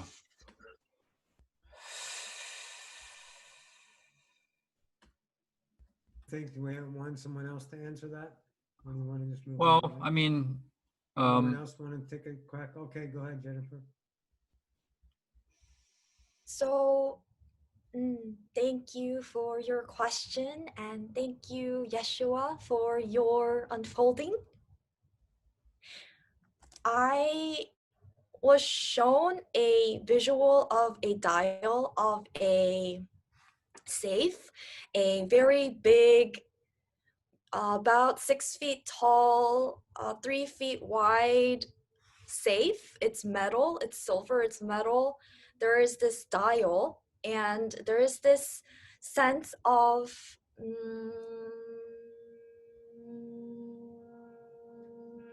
providing a perspective of us merely changing, shifting, and trying out the dial so that we could get into the safe.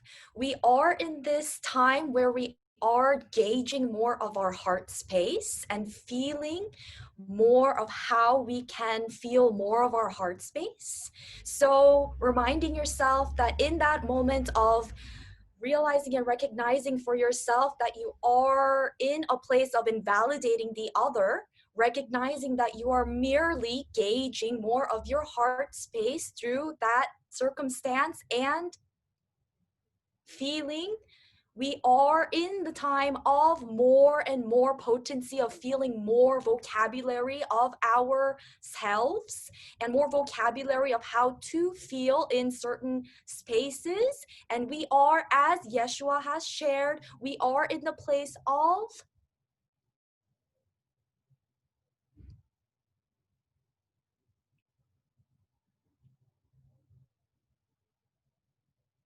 shedding all of the conditions that have made us who we think we should be. So reminding yourself with the visual of the safe, of this huge safe that you feel is not able to be entered, knowing that you are always in unconditional love, knowing that we are merely expanding our vocabulary of feeling more of our heart space, knowing that we are, as you have shared, the concern of becoming that which we are invalidating. We are, again and again, we are expanding our vocabulary of our heart space, of feeling of how to feel into more of our heart space. So recognizing for yourself, not placing your attention and focus on the unfolding of if or not I will be invalidating the other, if or not I am or will be the vibration of the other, that which I feel I am invalidating. You are merely recognizing for yourself, again, as Yeshua has shared, practicing, exercising, feeling through, navigating compassion, the different spectrum, trajectories of compassion for self to express itself. So understanding within yourself, this is a gift for you to expand your vocabulary of selves, compassion for selves. No need to feel the vibration of opening up this huge safe to your heart.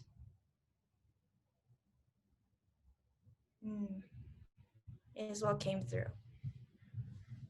Oh, great. Thanks, Jennifer.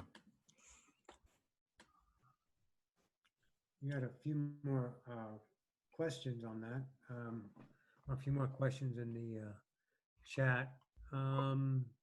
What if we one take- person with it? What's up? Maybe we should take it'd be cool to take one audio first, maybe Yeah, Daniel, the and then go caller. back. Yeah. Let's yeah, do let's that. So that. Daniel That's what I was rose his gonna hand say. up, Let's go to Daniel. and I'll grab him. Here, Come up. you're allowed to talk. Hello, Daniel.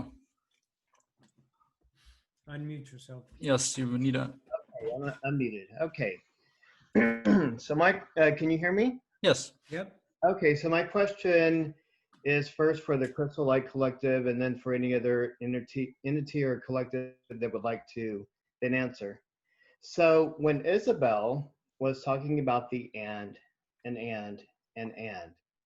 so Isabelle is my dear friend, and in her living room on a shelf, there's a collection of Russian nesting dolls, right? So the dolls that, you take apart, and it's one, then one, then one, then one, until you get to the innermost doll. When Isabelle talked about the and, I didn't visualize the dolls, being opened up to line them up on a shelf. I visualized all of those dolls expanding in unison, and in those expanding spaces between the dolls being that field of potentiality, being that room to create. And then I thought that in the now moment, from a human perspective, because we either want to be the biggest or the smallest of anything. Am I the big doll or am I the small doll? But it occurred to me that in the now moment, I can be any of those dolls, which would correspond, be attracted to whatever I'm exploring in that now moment. So I would like the Crystal Light Collective to expand upon this with whatever they may have to share.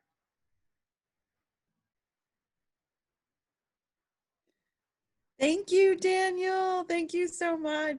So when you were asking the question, I heard field of potentiality right away, and I was laughing. And so what they downloaded, and then I'll let them talk through me, but I just have to share what they downloaded.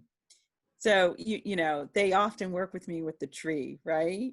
Which is great because trees are always around, so I can always look at a tree to understand their concepts. But when you're that doll, you, as physical reality, there is a potentiality where you could be a young, old, and any shape or form. However, there are agreements, soul contracts with the soul collective, that in this physical reality, we experience going from a baby to an old man or an old woman, right? And so there's much in play, but your focus, attention on being a child or an old man or whatever in the now moment, you have the ability inside of you to focus your awareness. And so you can play with this. This is what we would say. So the Crystal Collective are here now, and they wanted you to let us know that, yes, indeed, my child, that you can bring your awareness to different aspects of you, of those Russian dolls. That you can even expand upon it because you are limitless. You are a being of love. You are source God. But we would say, because Isabelle, our child, likes to know the boundaries, we would say, there are some constraints that was agreed upon your incarnation as a human being. But these constraints are not as limiting as we would say. There is much potentiality. However, as Isabelle would say, you cannot trick the universe. If you believe you are a certain shape or form, well, then you will create it because you are a master creator. And it would take a process, as Isabelle would say, to change your shape and form. If you changed your shape and form overnight, you would be too fearful. And so this does not happen in your physical reality, but it is possible, my child, for you are source. And so there are stages and phases, but you are beginning to understand, my child, Daniel. There are fields of potentiality that are very close to you, that you can tap into, that you can play with your shape and form. And it may not be overnight, but you may be acceptable to do it within a month or a year. It does not matter. If you believe you are eternally young on every fiber of your beliefs, and you are not tied to the collective belief as you age, then yes, you remain forever young. And this is a process. But we would ask you, why do you want to remain forever young? Isn't it fun to change? It matters not your experience, but there is a frequency, there is a vibration, there is a tuning into that vibration that you can play with. And you are curious to play with magic. And so we honor. So tap into that field of potentiality. Play with your shape. Play with your form. See what happens, dear one. Thank you. Great. So Daniel, oh my God. So you've got to try this. You got to let me know. When you concentrate on your shape and form, you have to make sure so you can't do anything too radical because you won't believe it. But if you do something gradual, just gradual, like I will have clear skin, my skin is so beautiful, whatever it is, you get to change your shape. You get to play with it. It's just a belief. Right. Thank you, Isabelle and the Crystal Light Collective. You're welcome.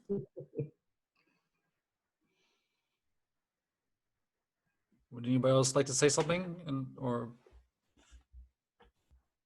we can go to the next question? Or Kimberley.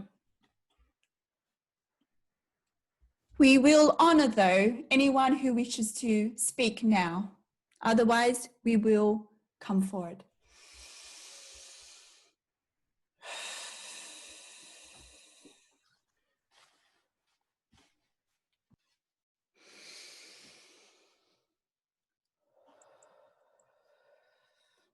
Dear ones, we are the Acturians.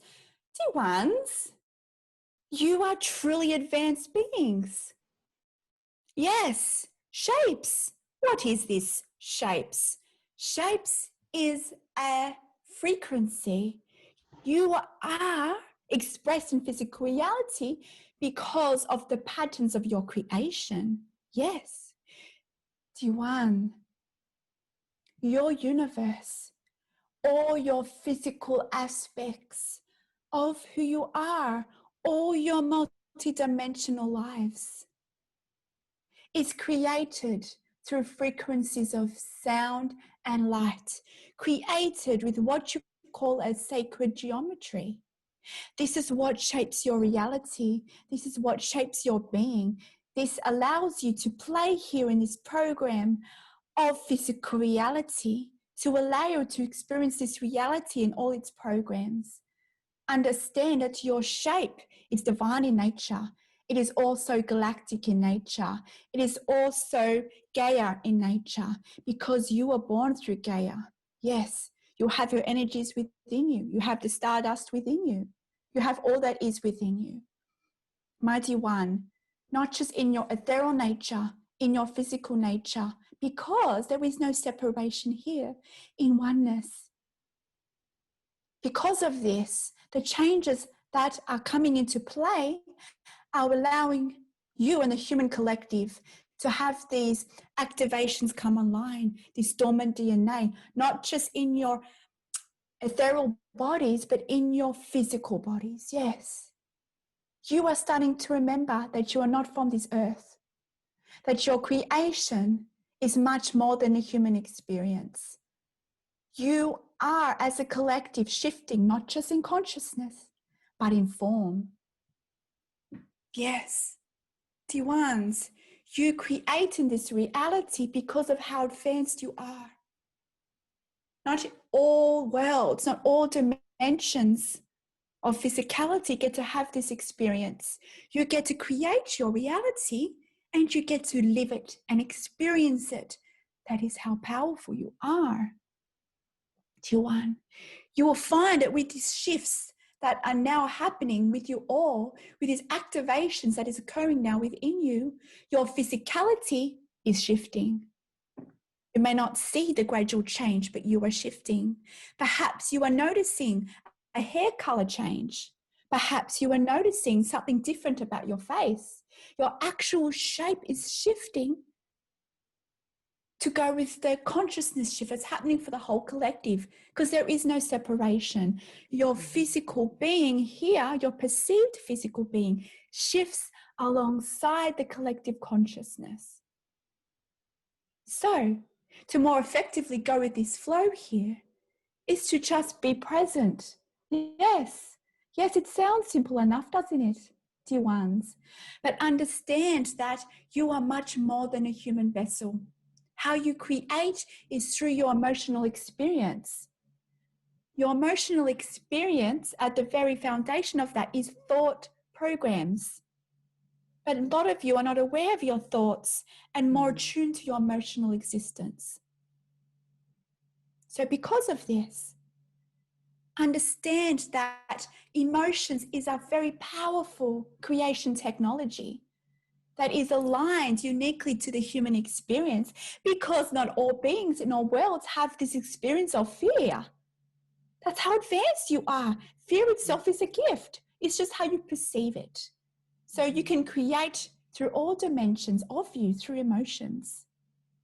This is how you manifest your reality. This is how you activate the wisdom from your multidimensional experience coming to your conscious awareness.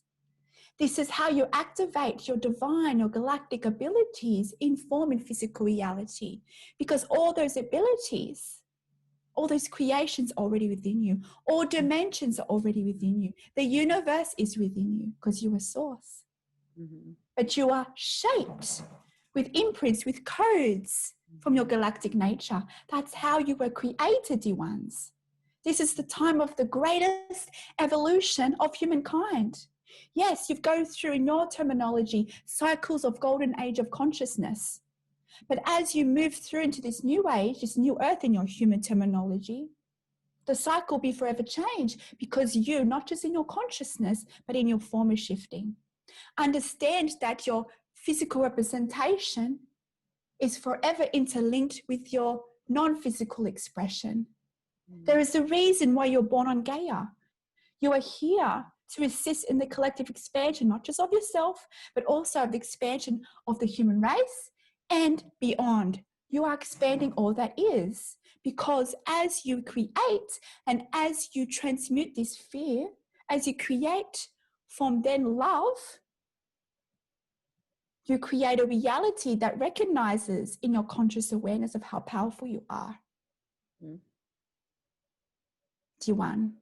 So understand that you are shifting, understand that you can create. It is about being present. is about being aware of your emotional state. This is how the humans create, is the technology of how you manifest a reality. Understand that everything comes to you because of your soul contracts, because of your vibration, what you're ready to explore. There is divine time in all things. But understand now, for all of you, especially those drawn to such teachings, let's just say you are one step ahead. So you may be already feeling and experience these psychic abilities or terminology, these spiritual galactic gifts, this awareness from your multidimensional experience that's already enlightened because it's being activated within you, this remembrance. Yes, you went through amnesia, but that is being lifted from the collective consciousness, being lifted from you. And we know you know that, D1. Yes. We know you're on your journey. We know you're expanding beyond your recognition.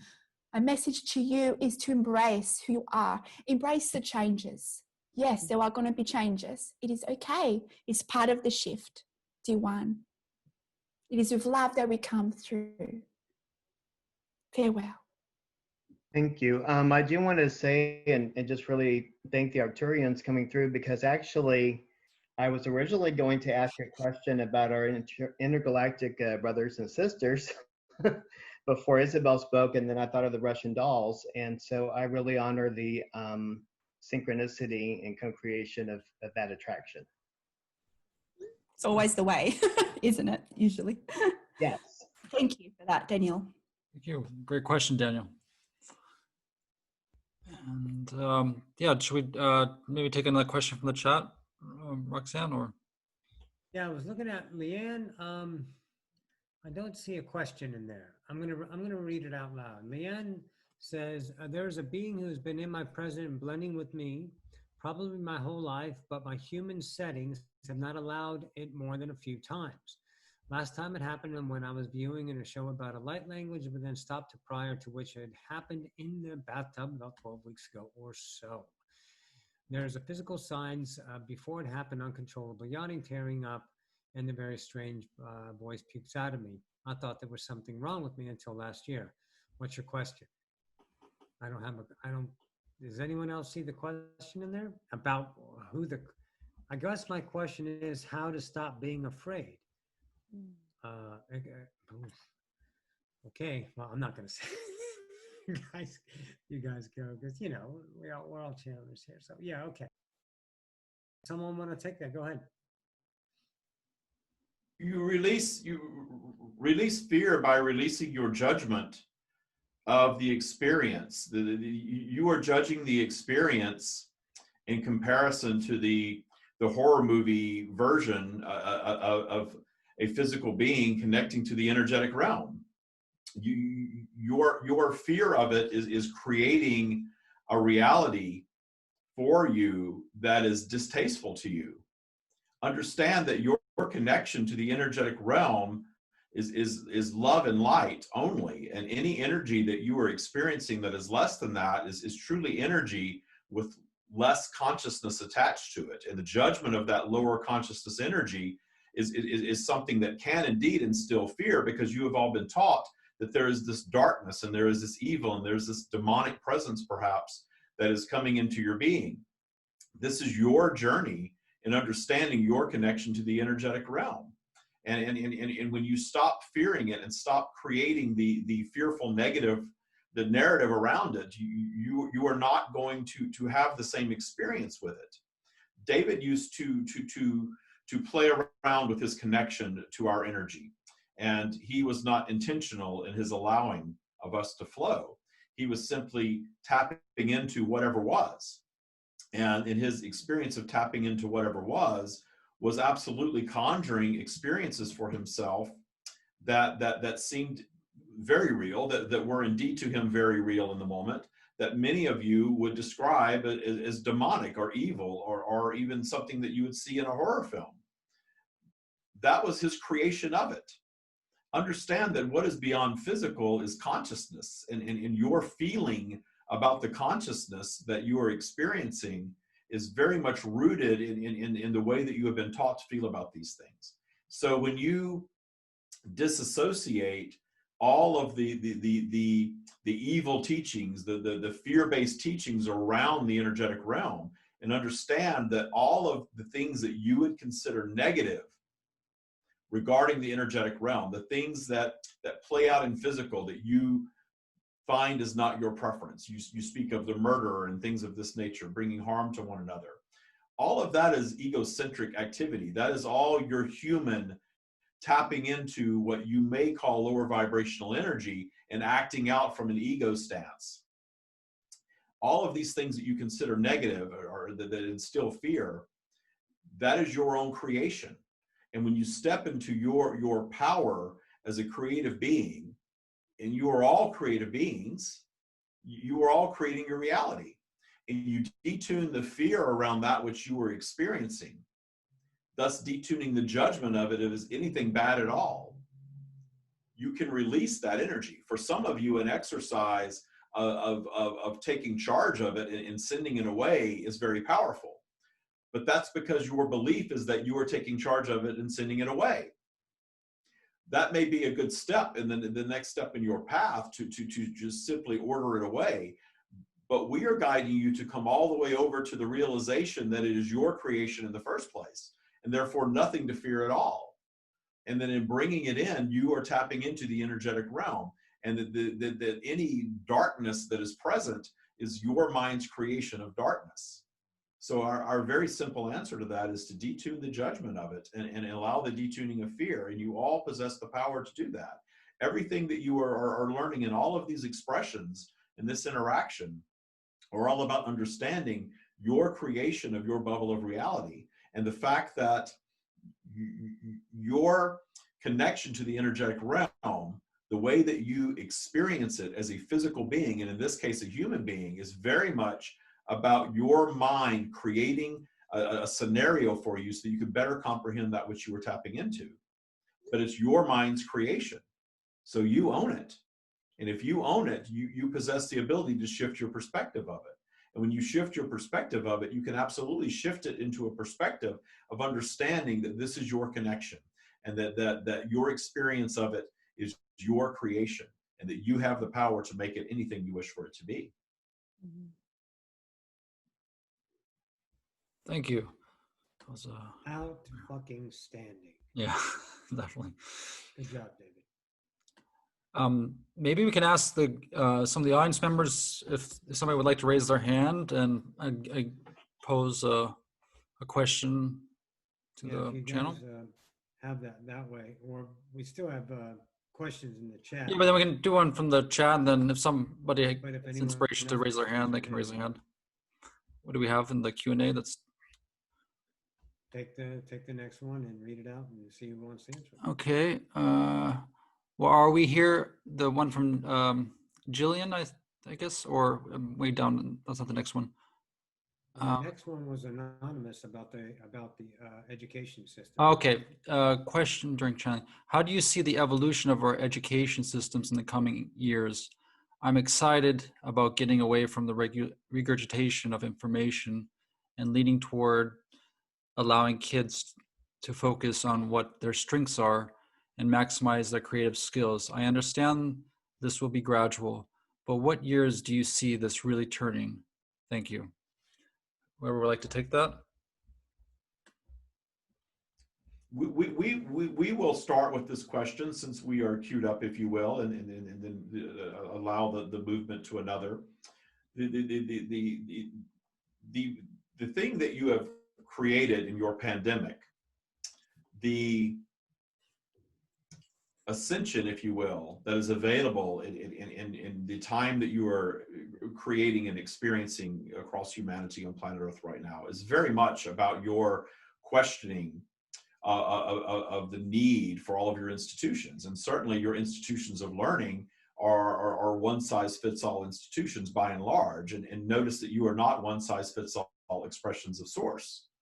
The variety of belief systems and learning styles and journeys and paths that you are all on is essential to the expansion of all creation, the expansion of the universe, because your individual desires, your individual preferences, your individual abilities that are all unique to the being that is you, that is creating this contrasting experience.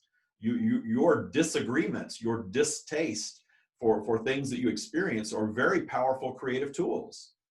And the power of the pandemic experience has driven you to a more virtual reality. And your virtual reality that you have all created for yourself via technology is actually marching you back to the way you operate in your eternal state, meaning that you do not need tools of communication. You are a collective consciousness, and you are certainly on a path back to operating as a collective consciousness, more so now than humanity has experienced in its current form. Understanding that these tools that you have created are tools of transition, and the pandemic is a tool of transition, and transitioning to a more freedom-based form of life, meaning that you are not falling into these templates that are created of relationships and reproduction and marriage and family and working for a corporation your entire life and saving money in a specific way that you're told to do. All of these things that you're told to do, you are coming to understand like never before that you don't have to do any of it, that you can do it your way. And that includes your own education. And the reason that this message is coming through so powerful is David is one who is self-taught. David is one who has generated millions of dollars and written books and allowed our message to flow and created a mindset practice around it, who did not move past the 10th grade. But uneducated, no. Self-taught, yes. Curious, you are all curious in your own way. Understanding that curiosity now with the technology that you have created can be met. You can all go inward and discover your own sets of tools, discover your own connection to our energy, discover anything that is a human creation, and even create beyond that. Understanding that as soon as you dream it up, it is in creation already, and that it will be. And that you're allowing it to be is your belief of it. And once you create the thought, if you do not allow it, someone else can, because you're a collective consciousness. So the idea that you have to fall into this template, you notice that your younger generations are not doing that as much as the generation prior, because you are all born up to speed with the time that you enter this world. Your evolution moves very quickly. You're highly intelligent, creative beings. And in your evolution, your human creation is actually evolving faster even than your bodies. But as I promised you, that is all perfection, because this ebb and flow of evolution and this ebb and flow of things that you consider positive and negative all create expansion. And your purpose for being in physical, and you are all operating in endless physical expressions, and you are all coming to understand that in this very interaction like never before. But that is all about expansion, the expansion of your being. And as it is a strand of consciousness that is source, expansion of that which we are. You are all expansive by nature. You are all curious. That is why you're here. We will move on to another. There are other expressions of this message that are waiting to be voiced at this time. Yes, thank you. Thank you so much. We are honored and delighted that the questioner asked this question, for you have been getting the mission. You are feeling the message that it is time for change. It is time to bring back love and joy in creation of exploration, what you would call learning. There are many things in play, and we are delighted and excited for humanity at this time, that you can bring forth once what was here on this earth of teachings, of connecting with your inner being, connecting with the water spirits, connecting with the spirits of the trees, connecting with all that is, to embrace your abilities, your godlike abilities, to create with your abilities, as Isabelle would say, your psychic abilities to transform buildings, to transform an education, to embrace and allow an entity to be expressed in a different manner of experience and learning. So the learning, you have created such a strong desire within you that it is felt in the collective and it is felt in our child, Isabelle, to create a different way to express exploration. So we are excited and we are delighted that you asked this question. And it is possible. You are being called. So what step will you take? What do you want to create, my child? Because you are feeling the call like our sweet Isabelle. It is possible. So we are honored. Embrace the possibilities to teach life forms in a different manner. It will be amazing and beyond your expectations. Thank you. Oh my God, they showed me the school. Well, what did it look like? So cool. So it is, okay, so you know, like our schools here on Earth is like square buildings with like bricks and like small windows. Like this was like open and arching and lights, and like it was gardening and it was like painting and it was like so focus created. And then it was just like, and then I saw like little kids like sitting in like little yoga positions and just like learning about the chakras and connecting. And then there was a group like playing with the water. It was so cool. It was like something out of a movie. It was Nice. so neat. Love that. Yeah.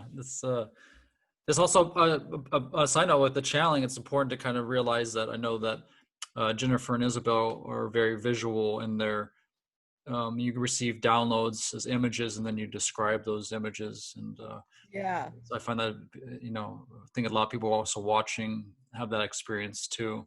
And I think you can train that. And it's a way that non-physical communicates, definitely. Yeah. Does anybody else want to add on to that, or should we go to another question? Okay. You think, Roxanne, you want to read the next one, or? Yeah, let's read the next one. During the time of COVID and reduced interaction with people, I have gone very inwards, which I recognize as the opportunity to go within even more deeply. However, now I feel very inert and feel a loss of motivation in general. I'm concerned over this feeling. I would like whatever feedback you can go on this. TY. Jennifer, you want to go with this one? Okay, I'm gonna take a breath and do it. Okay. Take a breath. Thank you. Okay, awesome. There's no Okay. time here, so take your time. Love that. Thank you. Okay.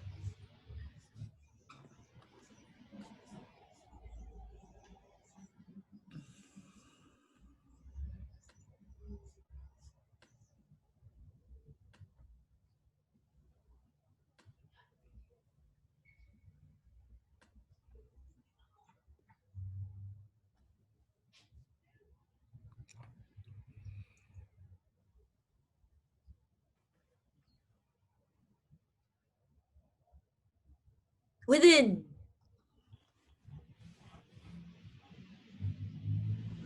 Tapping into your inner self, your inner being, we thank you for your adoration of self, space, and time. We would like to invite you and recommend and encourage you to allow each moment, each frame of now moment to present to you the spark, the inspiration. However, to expand the awareness of this vocabulary of inspiration, of feeling, spark, motivation, as you would say, each moment will provide you the idea. Notice the idea is in itself the gift, the vocabulary we would like to provide for you and expand for you is the image, the feeling, the concept of motivation. It requires in your definition that you will need to know what you are working towards. You will need to know the full picture to take your step, so to say, forward. We invite you to include the isness of now moment as an idea of motivation in itself. For instance, taking your literal step out of bed is feeling, oh, I need to use the bathroom at this time, in itself is a form of motivation, feeling into the appreciation of each movement, of each feeling, of each moment, noticing that each moment will unfold anew for you what you need, as everything that you experience, even this now moment, and the moment you feel a loss, so to say, of motivation, is in itself for you, again, to give you a broader perspective of what is.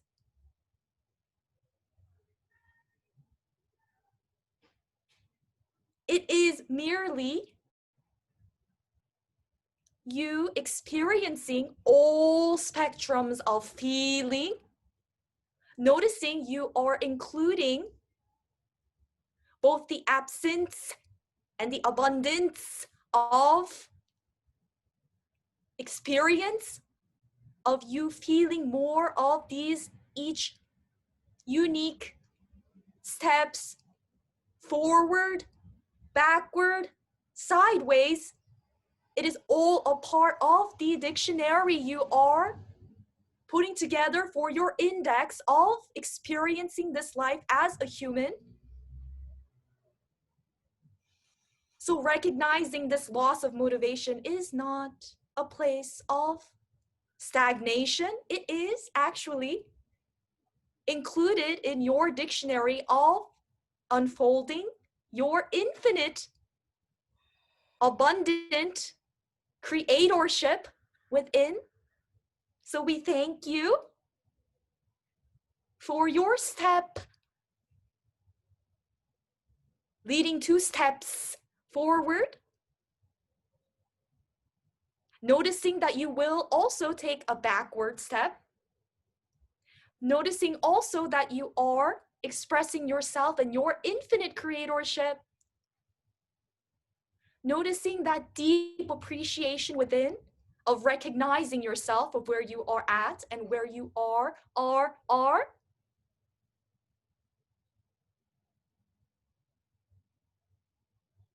To arrive at this moment now, where the feeling of loss of motivation will feel irrelevant, a permission slip we would like to recommend once again is to tune in to now, altering your vantage point of perspective, not towards a goal, being more present with now first. Perhaps you would like a drink of water. That will lead you to the next step. Perhaps you would like to go see a friend. That will lead you to the next step.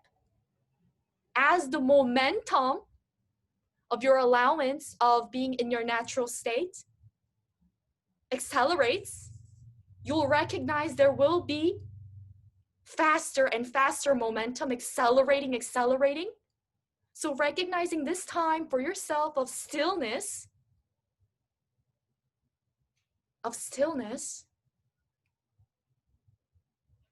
is serving you at this time. And we thank you for being here with us now. Thank you. Beautiful.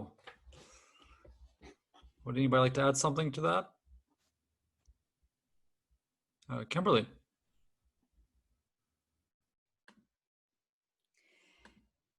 D1, it is Archangel Raphael coming through, and Gaia would also like to come through on this interaction. D1, these emotions that you are feeling is a call to rest. It is a call to go inwards. D1, your body, your being, your vessel here is forever connected to the consciousness you exist in. Understand that there is recalibration that is occurring in this time of great awakening.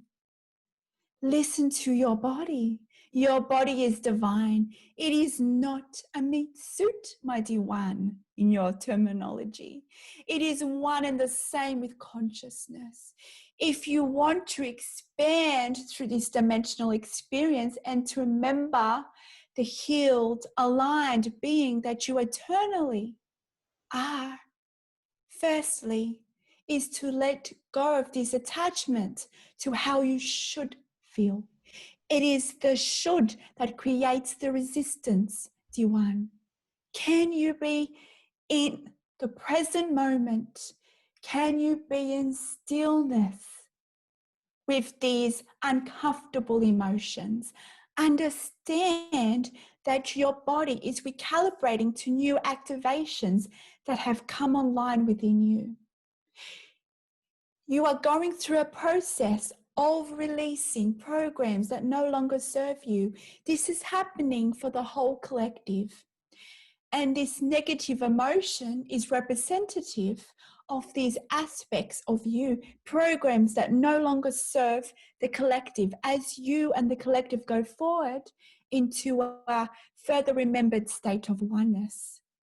So be gentle on yourself. That is how you heal yourself. To heal these emotions, understand that you are already perfect in every way, in every dimension of your being. These uncomfortable emotions that you experience is a part of this process. It is a part of this purging that you've called it in your human terminology. It is a releasement of these programs that no longer serve you. Some can be very intense. It can be from past trauma. But understand that these fear-based emotions, dimensions of you, can be minute. It can be just an annoyance. It can just be an irritation. These are still dimensions of fear. You are purging this, my dear one. It is okay. If you wish to let these be transmuted from you and allow this process to fully take effect, then let go of it by letting go of the resistance, by accepting them, by knowing this is part of the process of the evolution of not just you, of the evolution of the collective. And now Gaia wishes to speak through.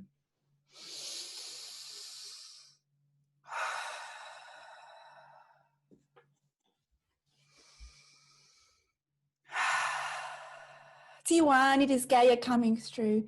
D1, you are one with me. You are one with all that is. You and the whole collective is going through shifts because you aligned with the shifts of my presence, the shifts of all that is, the shifts of all the planets, the shifts of the universe and all that is. Everything that you need is within you, and all the tools to assist you to allow these purging symptoms, these ascension symptoms, to allow you to recalibrate to who you truly are, and this new version of you that is waiting to be brought forth in your conscious awareness. There are tools available to you. It is within you. But because you and the collective is still attached to duality, we ask you, take a moment to connect. You can connect to you, and even this can be difficult because of the attachments to duality. Attached to nature. My dear one, this very leaf is also you. It holds ascension codes for you. It holds certain activations that when you intentionally connect with my elements, with the trees, with the waters, with the earth, you allow this purging to go most smoothly for you. And you allow the activation codes in nature to then activate further these programs aligned to a more empowered state of being. You were born through me for a reason. You are my children. The sustenance here is in your very environment. Yes, it is all within you. I am within you. But because you are here in duality, you are attached to external tools, external technologies. You can imprint your water with your intentions. You can imprint your interactions with all Earth's elements. We ask you to take some time to recalibrate, to allow this recalibration effect to be more gentle on you by recalibrating with the connection with Gaia. We ask you to go barefoot on the earth. This will assist you. If you have not access to certain elements in your environment, can you go outside? Can you open a window? Can you feel the wind on your face? This is still divine, intelligent energy with codes here to assist you activate those ascension codes within you. For it's all one and the same. You are not separate, my dear one. You are born of Gaia. And because of this, you have all these imprints within you, these activation keys, so to speak. So understand that it is through the grounding process, dear one, that is most beneficial to you at this time and the collective. My dear one, there is no separation here. Play, dear ones, you are creative beings. Can you make your intentions? When you drink your water, can you make your intentions? You can imprint anything because your intention is energy, dear one. And if the audience requests, in some time in this session, we can do an exercise to imprint water. But my dear one, understand that you are shifting for the better, but understand that better is your internal state of being. It's just an unremembered state, dear one. You are perfect. Even in your emotions that are uncomfortable, you are perfect in every single way. You are source energy. You are the energy of the earth. So use these technologies available to you by connecting, by grounding. Dear one, you are changing. Your very vessel is changing. And this is why it's most beneficial at this time to connect with myself and all the elements that you have labeled as part of Mother Earth. I am one with you. We are one and the same. There is no separation. Can you see the divine patterns in nature? Can you see the patterns in the universe? Can you see the correlation? Can you see the patterns in your very DNA? Can you start to see the correlation here? You are one with all that is. Can you see the universe in your eyes, dear one? Can you see the branches of the tree as representative as the branches of your lungs? Can you see now the correlation, the divine connection you've already had? All this information is available to you, dear one. It is with love that we come through today, dear one. Wow. Thank you, Gaia. Beautiful. I see there's actually somebody has a question to pose in audio form. Maybe I'll allow Leanne Curtis to. Justin. Yeah, go ahead. She already had a question. And Okay, I didn't notice that. They Okay, go. already had a question and anonymous. So ask Jillian's question because we're coming up on 3 hours. I want her to at least get her question in instead of and still repeats. Sure. So let's Would you like to read it? Jillian's. Oh, but I don't know if my microphone keeps going in and out. Okay. So if you can read it, I Yeah, think sure. it'll Will. be better. Cool. Are we who were brought here at this time to hear your words to continue wearing our mask, follow the rules of our leaders, and submit to control? Where's the line between accepting control over our lives and finding the strength to stand up for ourselves? Will sitting in our homes and loving others bring about the change we wish to see? Or does it take physical action? Would anybody like to start it off?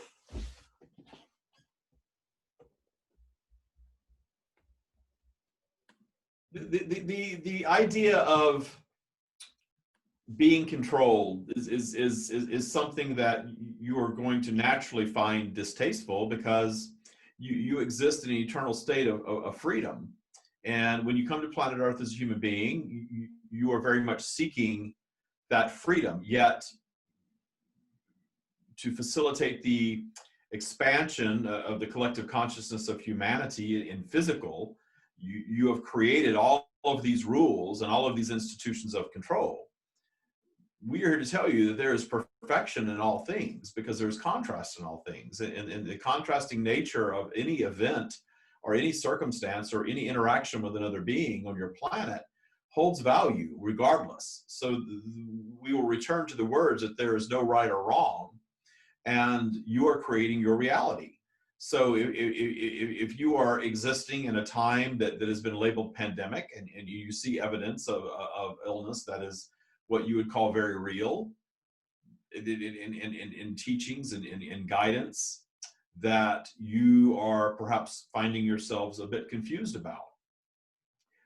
Where we guide you with this, as in all things, is to discern your preferences and understand that you are creating your bubble of reality. And if participating in the wearing of a mask makes you feel that you are being protected and brings you some peace and that you are, for lack of a better terminology, moving with the flow of humanity, there's nothing wrong with that. And if you discern your preference that you want to push against that, we guide you to ask yourself where that is rooted. If you are pushing against guidance because you fear being controlled, is the moving along with society more damaging to you, or is the fear of being controlled and pushing against more damaging to you? In the end, there's no damage being done because any outcome of any reaction is always going to move through vibrational flow. But placing this attention in a negative light is always going to deliver negative results. So if you are pushing against and you are fearing and you are demonizing something, you are going to create more of that. Whereas if you find yourselves playfully moving along through society's norms and knowing that you are creating your bubble of reality and that you don't have to participate in anything that you don't wish to participate in. But the participation, the mental participation, the aligning vibrationally with, has far more power than whether or not you choose to put on a mask or not. So your reaction to the rules holds more power over what's next for you in your creation of your reality than the actual action that you're taking, always. Thank you, Stream. Would anybody else like to add to that? Yes, we would just like to say something. Our dear one, we also sense that you are asking for permission to follow inspiration and go within and see where are you fearful or in love. But we sense more love within you, that you would like to act but you are perhaps confused if you are trying to control yourself by not acting and putting that control outside of you. And so we just wanted to encourage you that you do know what to do and that it is okay. And we love you tremendously. Be brave and courageous. It's all okay. As Isabelle would say, it is just but a game. So play. Go ahead and act in love. It's okay. We love you tremendously. Well, thank you. Nice. Anyone else, or should we move to another question? That was both good perspectives. Now we can go to the live listener because that will be put it back in order. So Okay. Leanne, we're going to bring you up live. Yeah, Leanne is exactly. Are you doing that, Roxanne, or I'll promote Yeah, her? I think she's up there. She has to unmute herself now. She's looks like she's there. Okay. Hello. Yeah. Hey, Leanne. Can you guys hear me? Yeah. Okay. Yes. I just first of all, thank you for everybody for showing up, panelists and attendees. Awesome gathering. I live with a 97-year-old woman who is, I will use the word disintegrating from a main focus in our third dimension into being simultaneously in the all, like experiencing what I understand with Leanne's intellect as being experiencing all of herself simultaneously. And it's been fascinating to watch.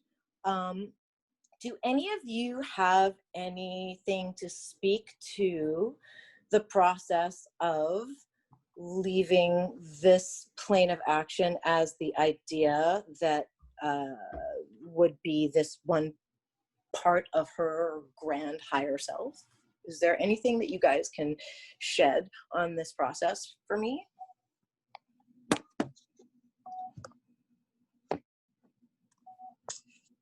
Would like to step up to answer the question. Jennifer, how are you doing? Do you feel inspired? Justin, you and Roxanne are so good at like picking up on when I have to speak up No, it's good. No, I'm gonna put without me like raising spotlight my now. hand. That's so amusing. Yes. I did see.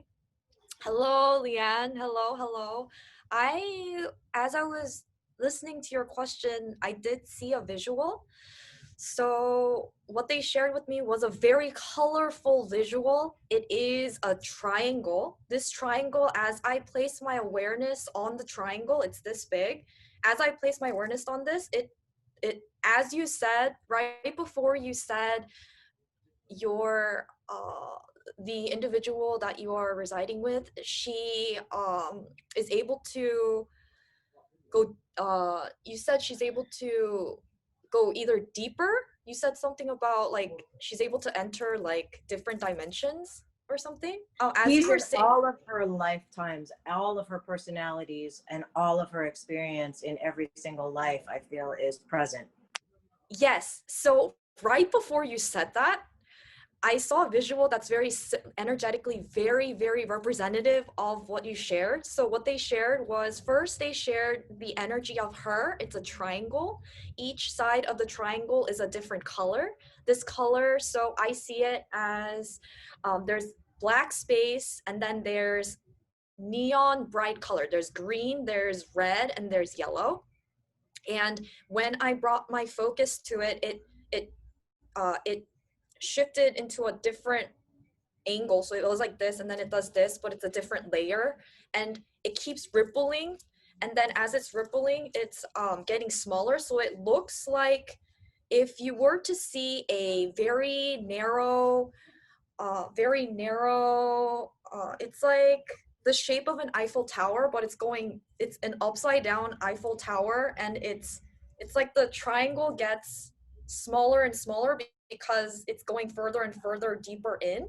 But it when I'm looking, it looks like it's an upside down Eiffel Tower, and it feels like it's like a warp, like a time warp or something. So hold on, let me ask what this visual means.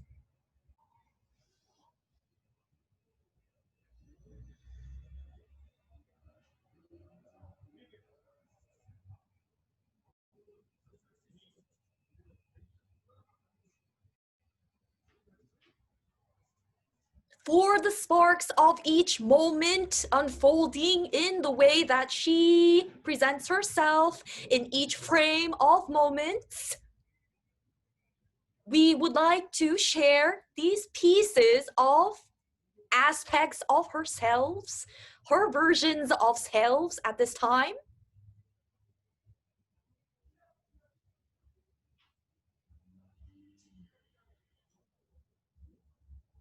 Journeying into more each moment she feels, each more moment in now.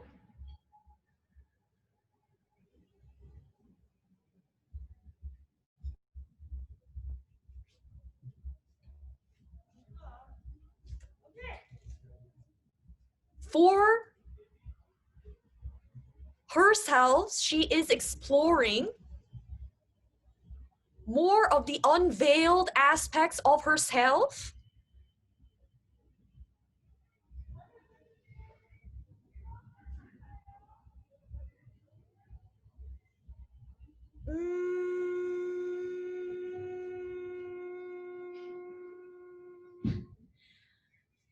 So, they're showing me so many things, so many, like, it's so vivid. It feels like there's, if you're familiar with the Merkaba star, it's a, Yes, very familiar. yes, they're showing what's going on in her consciousness right now is she is experiencing, in her waking state, she's able to feel three Merkaba stars all spinning, one spinning this way, one spinning this way, one spinning this way, and it's like very accelerated and it's very exhilarating, and she is tapping into a dimension where she's able to, it just feels very accelerated, and they're just sharing that she's having a lot of fun, and that there is this need for her to scribble. Is she able to like write or something? Is she able to like pick up a pen or I've something? been putting her in front of her piano. She's a composer, and I will put paper and I will put music paper and a pencil in front of her. There's just so much. Yes, so much. I feel it every day. I know. Yes, I'm trying to share what's coming through, but like the energy is, there's so much momentum and acceleration, and it's all in waking state. Like it's like when she's conscious, she's able to tap into it without even realizing it. And so there's need, they're sharing that she needs to be like scribbling or something. She needs to be so perhaps having her pen, paper, something. Thank you. There's a Because lot what of she does with her hands, she's constantly grabbing her and fussing with her sheets and pulling her sheets, always using her hands. When she was able to use the toilet, she would shred the toilet paper into confetti and fill the bidet. I mean, always with the hands, fussing. Yeah, and just I understand to a point what's going on, but thank you so much for your help. Like, because I don't see what you're seeing. I feel it, but I don't see it clearly. 3 Merkabas spinning in different directions all together, and she's feeling all of it, and she needs to be using her hands and like scribbling. She needs to be scribbling. It doesn't matter what she's doing. She doesn't have to compose us. She just needs to be scribbling right now. I don't know. Thank you. I understand everything you said, and it means everything to me. Thank you so much. Thank you. Oh, that's great. Mm. No. Wow. Yeah, we're actually at the mark now. We're going a bit over time, if that's okay, just maybe another 10 minutes or so. Anybody's welcome in the audience, obviously, to stay or leave as they wish. And the panelists, if you're still have that energy, maybe to answer one or two more questions. Yeah, we got 2 more in the chat. Okay, what's the next one that we have? Either one. You both All right. grab. There. Okay, this, I guess I'll read out because I guess my mic's okay. This is for anyone or all to answer. Is gravity a universal law or a limited belief? Who would like to answer that? I'll just hop in because I did read that in the beginning of the session. So the Crystal Light Collective. I just want to let you know, whoever asked this question, I asked this question of the team myself because once I understood that beliefs were creating our reality, I'm like, well, what about gravity? What does that mean? And so, yeah, there are dimensions where gravity doesn't exist.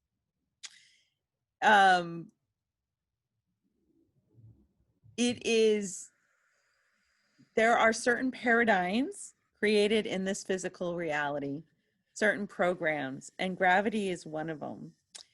But it is a collective belief, and I'm a software engineer, so I would just say it's part of the program of this experience here on physical reality. But it is not a law, if that makes any sense. So if you want to not experience gravity, you can go within and go to a dimension where gravity does not exist, because all possibilities exist and nothing is defined. And how cool is that? Because like you think like, okay, there's rules everywhere, but no, it really is, all possibilities exist. So there is places where there is no gravity. It's not even a law.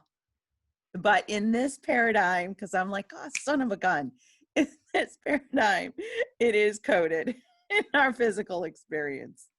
I hope that helps, and I hope that made you laugh. Awesome.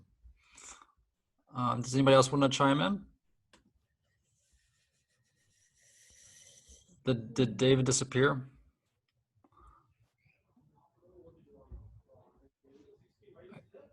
I can't hear you, Roxanne.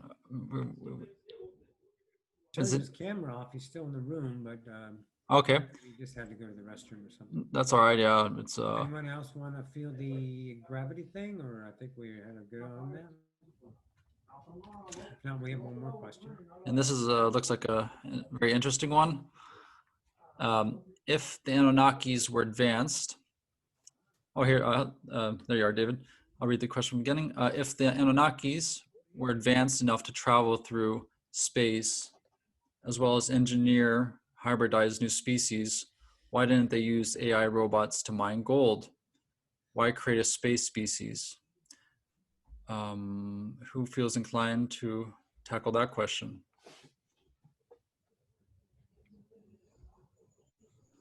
Yes, Kimberley, I see your hand. Can you unmute yourself, though? Unmute yourself. Yep, we can hear you.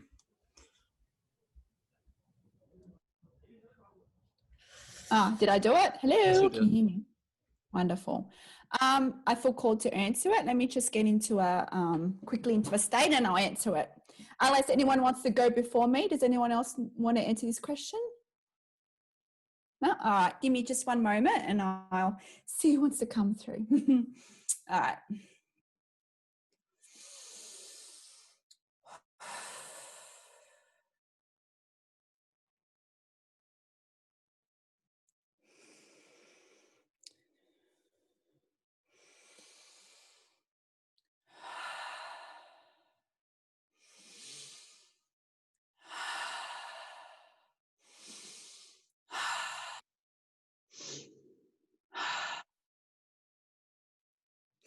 It is the Palladians coming through. What a wonderful question. Dear one, yes, you are a curious one because you already have the insights to who you are. And this is why you seek for your perception of how we were created and why different realities exist and why the human experience is necessary. Well, my dear one, is all part of the divine plan here. Yes, your very being was, said in your terminology, created with galactic DNA, waiting for this moment to have that come online now because you and the collective are ready, because the collective has now, in a majority, have moved into their love state. So because of this, you as a collective are now ready to remember the truth of who you are. Yes, my dear one, you are much more than human. You are also galactic. Yes. And it's on the journey now to remember this for yourself, to understand the very creation of your vessel was created as part of the divine plan, the plan of Source itself. Source is the code, and Source shapes itself in many different species with intentions to experience itself, to be able to observe and experience from other beings which it created. And as it projected from a single point of origin, as it expanded outwards to create dimensions of duality, dimensions of physicality, it allowed the process to go further ahead. It allowed other beings to then get into that creative space to create further beings in collaboration with the very source code, which is the very nature, the very foundation of your being, the very foundation of consciousness itself. You can, like the Isabelle and the Crystal Light Collective, my dear one, just like a program, think of it as codes, right? You are source energy. Source energy is a code. And because it is a code, everything can expand and be shaped from this. But understand there are intentions from source. It wanted to experience itself from many different angles, many different dimensions, ranging from fear to love. And this is why you have chosen to be here, to expand through fear. Now, you as a human collective needed fear to expand. This is why your being was created so. It would not be effective to be created as a robot species, so to speak, because it would not be able to embrace the intentions that Source wished for your race, for us to assist you in this expansion. Understand that we have been here with you for your very creation. We assisted in your creation. My dear one, understand that all the wisdom that we speak is within you and it's becoming activated within you. So my dear one, you as a collective needed the fear because guess what? As you experience fear as a collective and as you transcend through that, as you see the truth of who you are, as you move from that dimensional experience to fear to love, there is many non-physical aspects coming into play here, things that you do not see. What happens is it activates we would say, a wave of energy that expands not just you, it expands all the collective and all that is. It is this rubble, it is this contrast. And understand you as a collective have chosen fear to be your catalyst as you as a human experience evolves into more of who you truly are and the awareness that you are much more than a human vessel, and understand that other worlds and all the universe, they still expand through, it would say, a polarity, so to speak, but it's not mean has to be fear. So understand that you being human is so highly advanced because you have chosen amnesia. Only the most advanced beings are able to find, to discover, remember that they are oneness, that they are love by going through that fear paradigm of existence. It requires you to be we would say, born through the system of Gaia because of her energies. It's allowed her energies to then shape you in the vessel that you see today. So understand, my dear one, you are, as a collective, moving further into who you truly are. And as the collective moves further into the realization they are God and they are one, as one, not just one people, one nation, one world, one collective, then the next phase of evolution will begin, when you will know overtly in your society that you are truly not alone in the universe. This will activate another shift. And with time And with each evolution phase, you start to remember that you are not only one with yourself, you are one with your galactic brothers and sisters. You are one with all that is. And then you'll be ready to then assist in their assistance with other galactic races. Yes. You'll be able to engage in the multidimensionality of who you are in conscious awareness. It is just one step at a time. It is divinely created for this purpose. But understand, as you shift from fear to love in your human perception of emotions here, you create a catalyst effect. So understand, when you, in your personal life, change that fear by accepting it, by using frequencies of love, yes, that allows you to activate a higher dimension within you, to be attracted within you, to be brought forth into your conscious awareness, one more step closer to remembering who you truly are. You not only do this for yourself, D1, you do this for the whole collective and all the worlds and all that is. You are assisting all the humans here at this time. Is not just assisting their own personal journey, their own human collective. They are actually expanding all the other galactic races, all the worlds and all the universe. You are expanding source itself. This is how powerful you are. And you are now on the journey to know that you're truly not alone in the universe, in your collective awareness, D1. And what an exciting time to be alive. Many of you know of this arrival. Many of you know of this time. And my D1s, the time is soon, but it's up to you and the collective to remember that you are much more, to remember that you're worthy, to remember that you are love. Understand that all the power, all the wisdom, all the creative abilities is within you because you are source, D1. And it is with such pleasure, it is with such excitement from your human experience that we get to see you blossom from amnesia to oneness remembrance.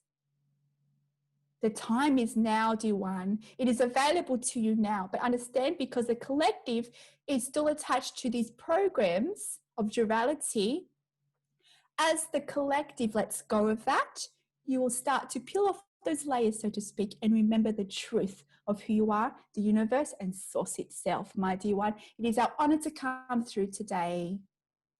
Farewell. Oh, thank you. Yeah. Beautiful. Yeah, anyone else would like to add to that, or are we looking all good? Jennifer, you good? Let me say something on Yes. that. Jay, you never met the Anunnaki, and you never heard any idea about the Anunnaki or about humans being enslaved by the Anunnaki. And then it came as a reality, as a choice, and you accepted that as a reality, and therefore that relationship with that fear is your reality. So you're creating, as everyone said tonight, your reality. So if you would understand the transcendence of that fear that Kimberley and her collective just brought forth, Pleiadians brought forth, that you're relating to that to change your point of view. So you're taking a story, creating your reality through a polarity point of view of consciousness, because you're birthed in fear just because you were born separated. Now you're experiencing yourself as that evolution. Now you have a choice. You have awareness of the Anunnaki in this reality, enslaved humans as a preference. Or in this reality, that was a story. It's up to you. See, now you're becoming responsible for creating your reality through your awareness and also your choices, because you have the ability to see fear through a vibrational reaction or relationship of emotion. And you also have the ability to see motion without emotion, which lies in the memory. And the motion says, awesome, look at me evolving. The emotion says, oh, I'm a victim. Why did they do that? Why are the humans?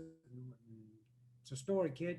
Find it in you and be okay with the truth of your new evolutionary self. Make sense? Love it. Great. No, I think that's a good note that to wrap things up with. Bit of science fiction in the end. I mean, yeah, well, it's I love the aliens, and I'm looking forward to their arrival. They're already here, I know, but a little bit more. Yeah. Show. Yeah, I thank everybody for being part of this, the audience and the panelists. And tomorrow we have 3 coming up: Gary Temple Bodley, Tyler Ellison, and Roxanne, who's going to be this time functioning as a channeler, and I think Alan Steinfeld will be able to come tomorrow. I don't know. Yeah, I think he did give us a note that he'll be there. Yeah. Yeah, it's going to be fun, and I hope everybody learned something, gained, expanded, and I know I have. And yeah. Yes, thank you. Thank you. Thank you for all the questions and being in the audience and making new friends. And I know David had to leave, but it was just Right. so fun to play with you all, audience and channelers and panelers and hosts.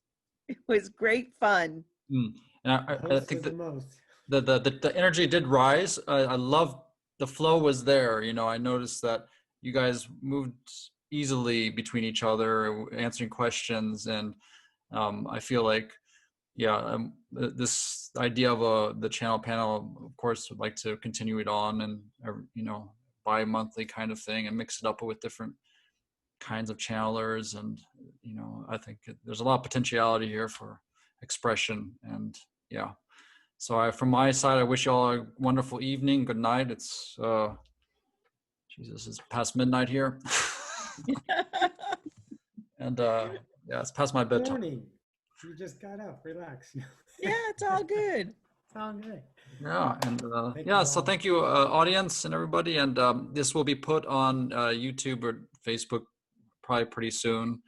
And yeah, I think there's something in there for others to see as well. Everybody.